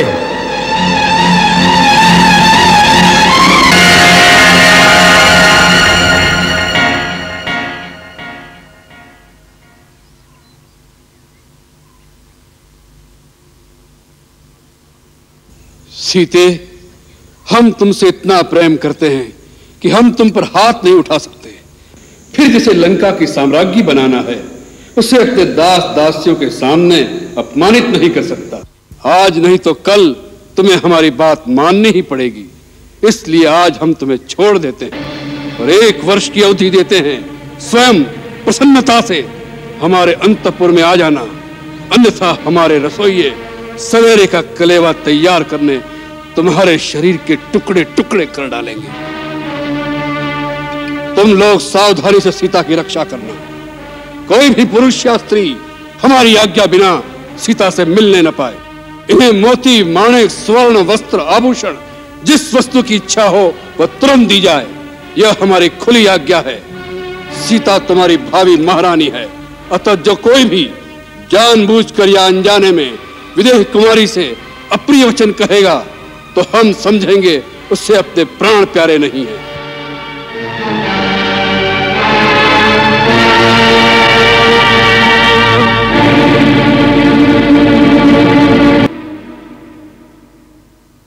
भैरवी, ये नए वस्त्र अशोक वाटिका में राजरानी सीता को दे आओ।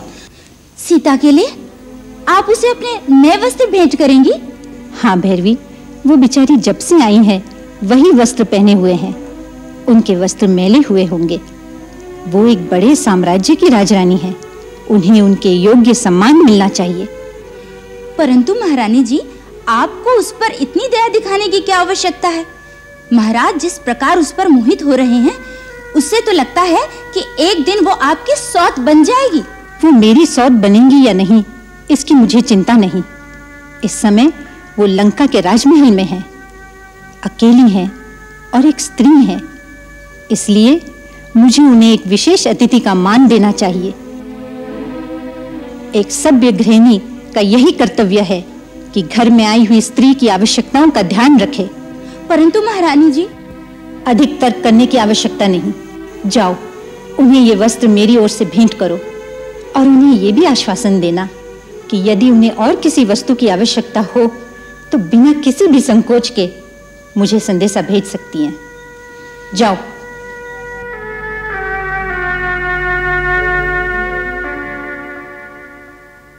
देवी सीता, मैं महारानी मंदोदरी की ओर से तुम्हें ये वस्त्र भेंट करने आई हूँ।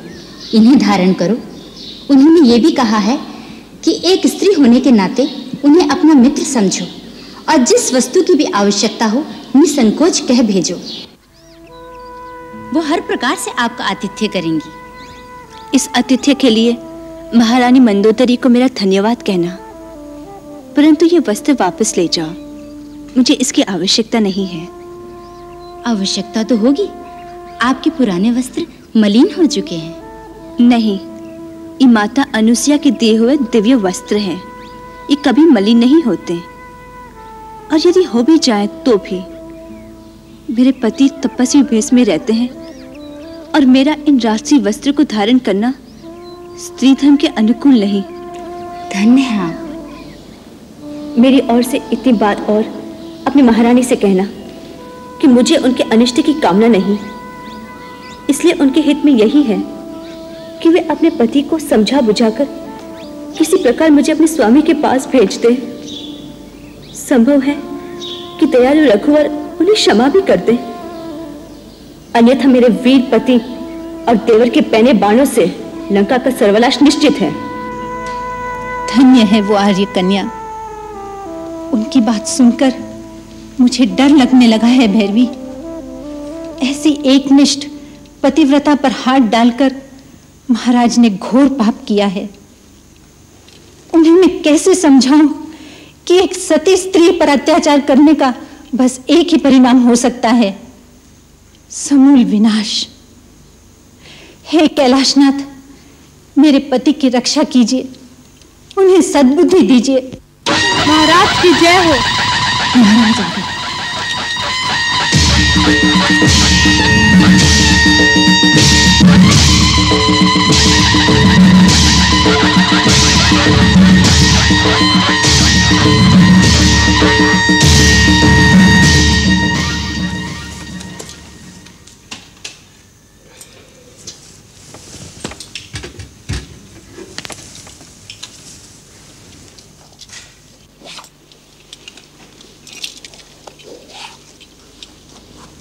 नाथ, यदि आप प्रसन्नचित्त हो तो आपसे कुछ मांगूं? कहो। रावण की महारानी को किस वस्तु का अभाव है जो उसे कुछ मांगने की आवश्यकता पड़ी? बोलो, क्या चाहिए तुम्हें? सीता। सीता? हम कुछ समझे नहीं। स्वामी, सीता लंका के लिए अमंगल रूप है, आपकी कीर्ति पर एक कलंक है। उसके यहाँ होने से किसी का कल्याण नहीं होगा। महाराज, अब भी समय है, आप उसे राम के पास वापस लौटा दीजिए, अन्यथा। अन्यथा? अन्यथा क्या होगा? बोलती क्यों नहीं? देवी, वीर पुरुष जिस मार्ग पर एक बार आगे पग बढ़ा देते हैं फिर उसे पीछे हटाने की बात भी नहीं सोचते, चाहे सामने मृत्यु ही क्यों न खड़ी हो। वीर उसी को कहते हैं जो मृत्यु से भी नहीं डरे। यदि तुम्हें हमारे यश और कीर्ति की सचमुच चिंता है तो हमें ऐसा कार्य करने को न कहो जिसका फल केवल अपकीर्ति और निंदा ही है। रावण की पत्नी और परमवीर मेघनाथ की माता को ऐसी भीरुता शोभा नहीं देती।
कबंध राक्षस पर प्रहार करने वाले वीरों, तुम दोनों कौन हो? सच सच बताओ, क्योंकि संसार में केवल 2 ही वीर ऐसे हैं जो मेरी बाहें काट सकते हैं। ऐसे कौन से वीर हैं वो? श्री राम।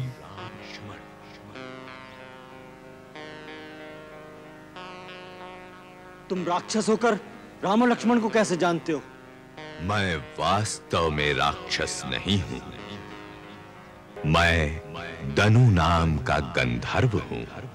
पूर्व काल में मैं बड़ा बली और पराक्रमी था, इतना सुंदर कि इंद्र, सूर्य और चंद्र की भांति मेरा शरीर मनोहर और तेजस्वी था। फिर भी मैं कौतुक के लिए भयानक राक्षसी रूप धारण करके ऋषि मुनियों को डराया करता था। एक दिन स्थूल शिरा नाम के एक तेजस्वी महर्षि वन में मिले। उनकी महत्ता जाने बिना मैंने उन्हें बहुत सताया। वो कुपित हो गए। मैं तुझे श्राप देता हूं कि ये भयानक रूप ही सदा तेरे लिए तेरा असली रूप हो जाए और तू राक्षस वृत्ति से ही जिए। मैंने उनके चरण पकड़ लिए, विनती की कि इस श्राप से मुक्त होने का उपाय बता दें। तब उन्होंने कहा, हमारा श्राप विफल नहीं जा सकता, किंतु हम तुम पर दया करके बताते हैं, जब श्री रामचंद्र लक्ष्मण सहित यहाँ आएंगे और वो तुम्हारी दोनों विशाल भुजाएं काटकर यदि अपने हाथों से शरीर का दाह संस्कार करेंगे तो फिर से तुम्हारा सुंदर स्वरूप और दिव्य ज्ञान प्राप्त हो जाएंगे। एक बार मेरा इंद्र से युद्ध हुआ। दीर्घ जीवन का वरदान प्राप्त होने के कारण वो मुझे मार तो नहीं सका, परंतु इंद्र के वज्र प्रहार से मेरा सिर और दोनों टांगें मेरे कबंध में ही घुस गईं। तब से मेरा शरीर केवल कबंध मात्र रह गया है और मैं अपनी लंबी लंबी भुजाओं से वन के पशु पक्षियों को पकड़कर खा लेता हूं। सो हे राम, मुझ पर कृपा करो, मुझे इस शरीर से मुक्त करो। सूर्य अस्त होने से पूर्व ही मुझे किसी गड्ढे में डालकर मेरा दाह संस्कार कर दो। तब मैं एक ऐसे महापुरुष का पता आपको बताऊंगा जो आपकी सहायता करेंगे। अच्छी बात है। लक्ष्मण, तुम गड्ढा खोदकर चिता तैयार करो। जो आज्ञा भैया।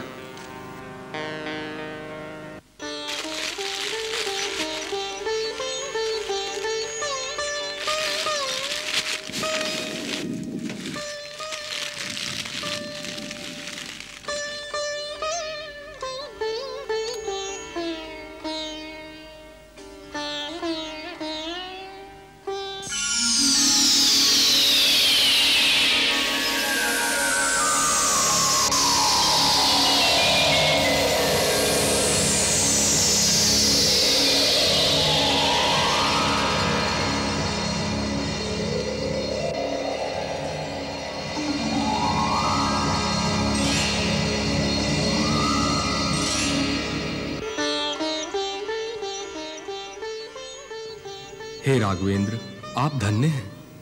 आपकी करुणामयी दृष्टि के कारण मैंने पूर्व के समान अपना सुंदर शरीर पुनः प्राप्त किया है। अब मैं अपने दिव्य ज्ञान से जो देख सकता हूं वो सुनाता हूं।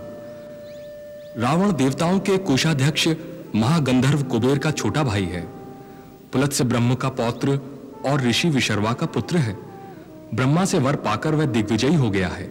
वो दानवों अर्थात पूर्व देवताओं का राजा है। वही आपकी भार्या को लेकर दक्षिण दिशा में गया है। जहां वो गया है वहां तक मेरी दृष्टि नहीं जा सकती, परंतु मैं जो देख रहा हूं वह बताता हूं। दक्षिण की ओर जाने पर आपको एक परमवीर वानरों के राजा सुग्रीव मिलेंगे। उनसे आपकी मित्रता होगी। वो सीता जी की खोज करने में आपकी सहायता करेंगे। सुग्रीव इस समय ऋषिमुख पर्वत पर रहते हैं। आप शीघ्र ही उनके पास जाइए और उनसे मित्रता कीजिए। मैं देख रहा हूं कि अंत में आप रावण पर विजय पाएंगे। परंतु ऋषिमुख पर्वत तक जाने का कौन सा मार्ग है? आप पश्चिम दिशा को होते हुए दक्षिण प्रदेश के कई पर्वत और नदियों को पार करके पंपा सरोवर नाम के एक सुंदर सरोवर पर पहुंचेंगे। वहां महामुनि मतंग का आश्रम है। उनके तपोबल के प्रभाव से उस आश्रम के निकट जाने से ही प्राणी में हिंसा की समस्त वृत्तियां स्वयं ही नष्ट हो जाती हैं। मतंग मुनि नहीं रहे, परंतु उनकी एक परम शिष्या महातपस्विनी शबरी अब भी वहां रहती है। वो अपने गुरु की आज्ञा अनुसार आपके आगमन की प्रतीक्षा कर रही है। वो आपको भगवान मानकर नित्य प्रति आपकी पूजा करती है। जब आप उससे मिलेंगे तो वो आपको महाबली सुग्रीव तक पहुंचाने का आगे का मार्ग बताएंगी। हे राम, आप शोक न करें, आप अवश्य विजयी होंगे। अब मुझे आज्ञा दीजिए।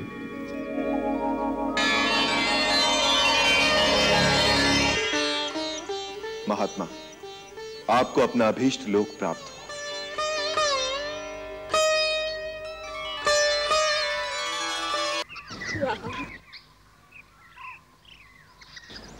मेरे राम, मेरे राम, मेरे राम, आप फिर आ गए मेरे फूलों में।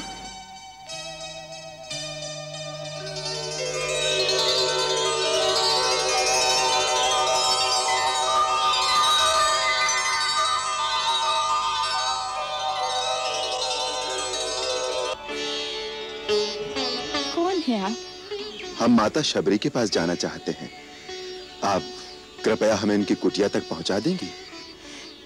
माता शबरी के पास? लेकिन आप है कौन?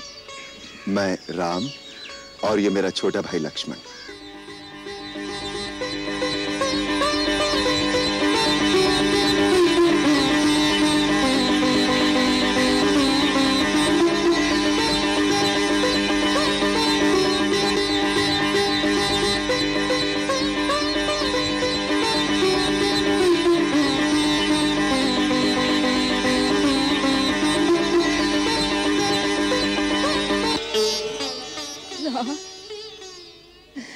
लक्ष्मण,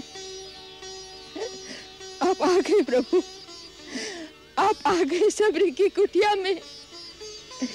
मैं छठवती आपको पहचान नहीं पाई प्रभु, मुझे क्षमा कर दो प्रभु। प्रभु क्षमा कर देना प्रभु, मैं जड़मती आपको पहचान नहीं पाई। हे दयानिधि, दयालु है, आप दयालु है, मुझे क्षमा कर देना प्रभु।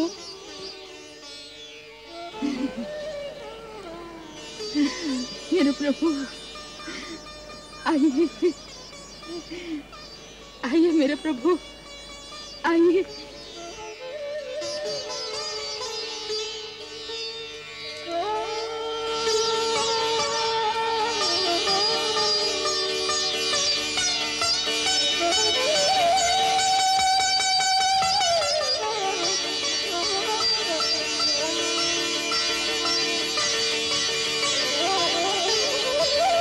पधारिए प्रभु, पधारिए, पधारिए प्रभु, आइए।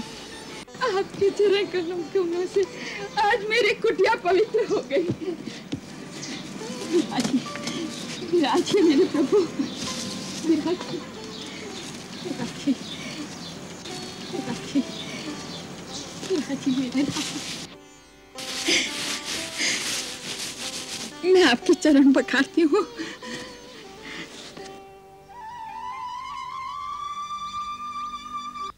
नहीं नहीं माता, अब इसकी कोई आवश्यकता नहीं। तुम्हारे स्नेह भरे अश्रुओं से मैं पहले ही पवित्र हो गया। प्रभु, आपको भूख लगी होगी ना? हाँ, मैं फल लेकर आती हूँ। फल लेकर आती हूँ प्रभु, अभी लाई। बरसों से प्रतिदिन आपके लिए मैं मीठे मीठे बेर लेकर आती हूँ प्रभु, बरसों से। खाइए।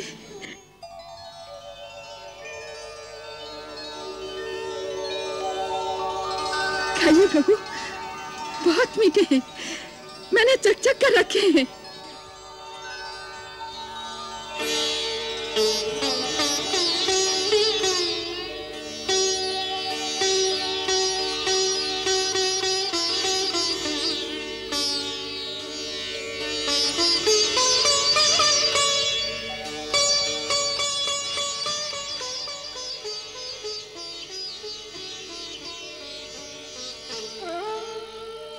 खाइए प्रभु।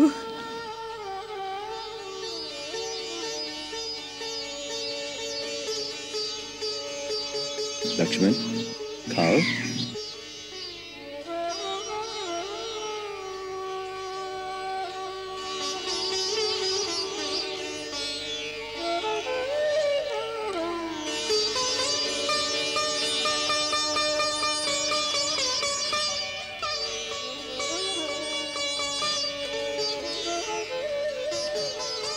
वाह, अच्छे हैं ना? मीठे हैं। इनकी प्रशंसा के लिए शब्द नहीं है मेरे पास। इतने वर्षों बाद ऐसा लगा जैसे माता कौशल्या अपने हाथ से खिला रही हो। लक्ष्मण, ऐसे मीठे फल तो भगवान को वैकुंठ लोक में भी नहीं मिल सकते। ये सब मेरे परम गुरु महामुनि मतंग की शक्ति का प्रभाव है। उनके तपोबल के प्रभाव से इस मतंग वन में फूल कभी नहीं मुरझाते, फल सदैव ताजे रहते हैं। इस आश्रम के चारों ओर समस्त प्राणी अपनी हिंसा वृत्ति छोड़ देते हैं। परम गुरु जहां बैठते थे, उनके चरणों में वन के सिंह और आश्रम की गाय बकरियां एक साथ पानी पीती थी। उनको परलोक सिधारे वर्षों बीत गए, परंतु जिस वेदी पर बैठकर वो यज्ञ किया करते थे, उसमें अभी तक एक तेज, एक प्रकाश की आभा झलकती रहती है। कितना पवित्र होगा वो स्थान, और कितनी भाग्यशाली हैं आप जो ऐसे परम गुरु की सेवा करने का पुण्य प्राप्त हुआ। उसी सेवा का पुण्य फल है जो आपके दर्शन हुए हैं। हे राम, साक्षात भगवान का दर्शन करके मेरे कई जन्मों के पुण्य फलीभूत हो गए हैं। जब आपके चित्रकूट पहुंचने का समाचार मिला, उन्हीं दिनों गुरुदेव आश्रम के समस्त मुनियों को लेकर दिव्य विमानों में बैठकर अपने धाम को चले गए।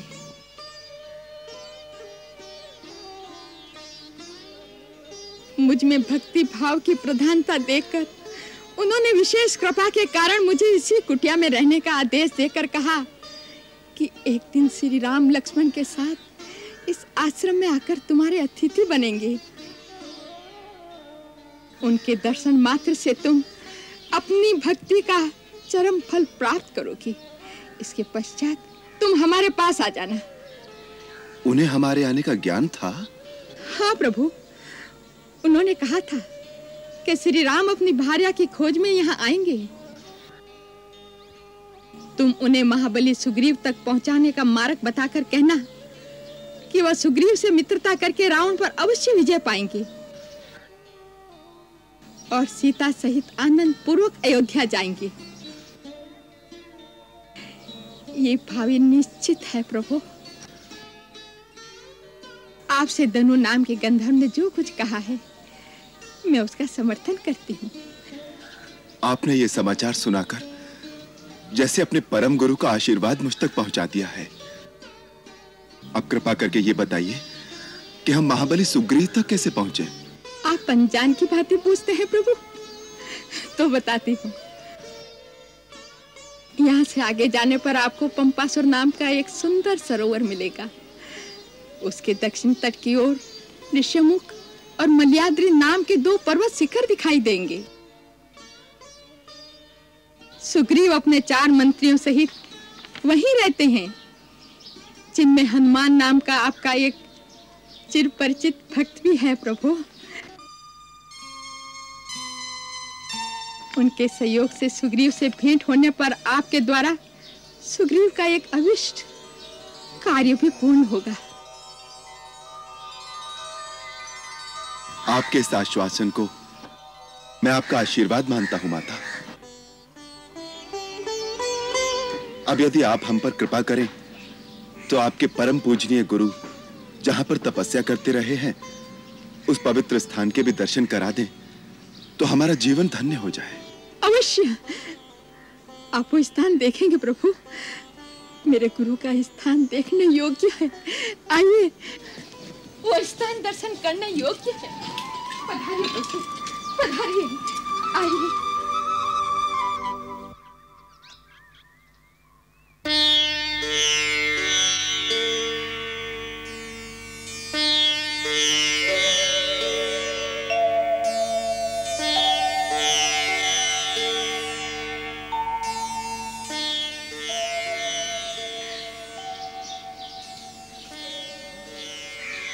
देखो लक्ष्मण, जब एक मनुष्य स्वार्थ की सीमा को लांघकर परमार्थ की भूमि में तपस्या करता है तो उसकी शक्ति में कितना तेज होता है। इन ऋषि ने हिंसा के प्रदेश में जो अहिंसा और धर्म की ज्योति जलाई थी उसका प्रकाश इतने वर्षों में भी क्षीण नहीं हुआ। महामुनि, आप जहां भी हो हमें आशीर्वाद दीजिए कि हम कर्तव्य और परमार्थ के पथ पर दृढ़ विश्वास के साथ आगे बढ़ें। माता, ऐसा लगता है जैसे आपने हमें अपने गुरु के साक्षात दर्शन करा दिए हैं। आपका धन्यवाद शब्दों में नहीं हो सकता। अब हमें जाने की आज्ञा दीजिए। आज्ञा तो उससे पहले आपको मुझे देनी होगी राघवेंद्र, और उससे भी पहले अपनी भक्ति और उसका ज्ञान मुझे देना होगा।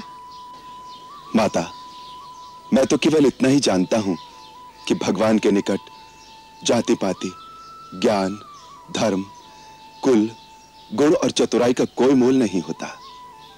वो तो केवल भक्ति के नाते को ही सच्चा नाता मानते हैं। फिर आप तो स्वयं परम सिद्ध और भक्ति के पराकाष्ठा हैं। मैं आपको क्या ज्ञान दे सकता हूं? नहीं प्रभु, मेरे गुरुजी का यही आदेश था कि मैं आपके श्री चरणों की सेवा से भक्ति और आपके मुखारबिंद से भक्ति का ज्ञान पाऊं। हे राम, मुझे नीच कुल में उत्पन्न ये शरीर छोड़ने की आज्ञा देने से पहले मुझे भक्ति का ज्ञान प्रदान करो प्रभु। माता, मैंने गुरुजनों से जो नवदा भक्ति की महिमा सुनी है वही अपने हृदय से कहता हूं। आप भी हृदय से ही धारण कीजिए। नवधा भगत कहूं तो ही पाही, सावधान सुन धरु मन माही। प्रथम भगति संतन कर संगा, दूसरी रति प्रभु कथा प्रसंगा। गुरुपद पंकज सेवा, तीसरी भगति अमान। चौथी भगति प्रभु गुणगन, करई कपट तजगान। मंत्र जाप प्रभु दृढ़ विश्वासा, पंचम भजन सुवेद प्रकाशा। छठ दम शील बिरति बहु कर्मा, निरत निरंतर सज्जन धर्मा। सातम सम हरि भय नग देखा, हरिते संत अधिक करि लेखा। आठम जथा लाभ संतोषा, सपने हूँ नहीं देखई पर दोषा। नवम सरल सब सन छलहीना, हरि भरोस ये हर्ष न दीना। नवधा भगत सबरी कह दीनी, सादर सबरी शीस धर लीनी।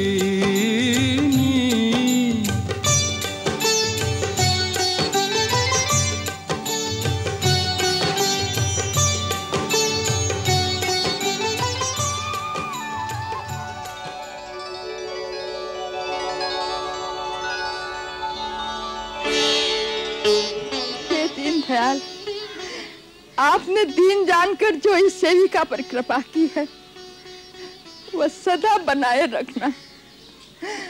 ऐसी दया करना कि मेरा चित्त इन श्री चरणों से कभी विमुख न हो। अब मुझे अपने गुरुदेव के पास जाने की आज्ञा दीजिए प्रभु।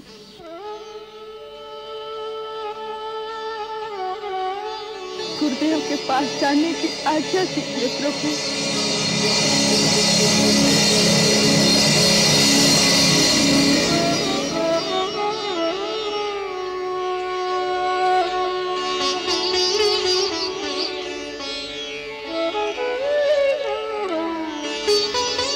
माता, आपका मार्ग भक्ति की ज्योति से प्रकाशमान हो।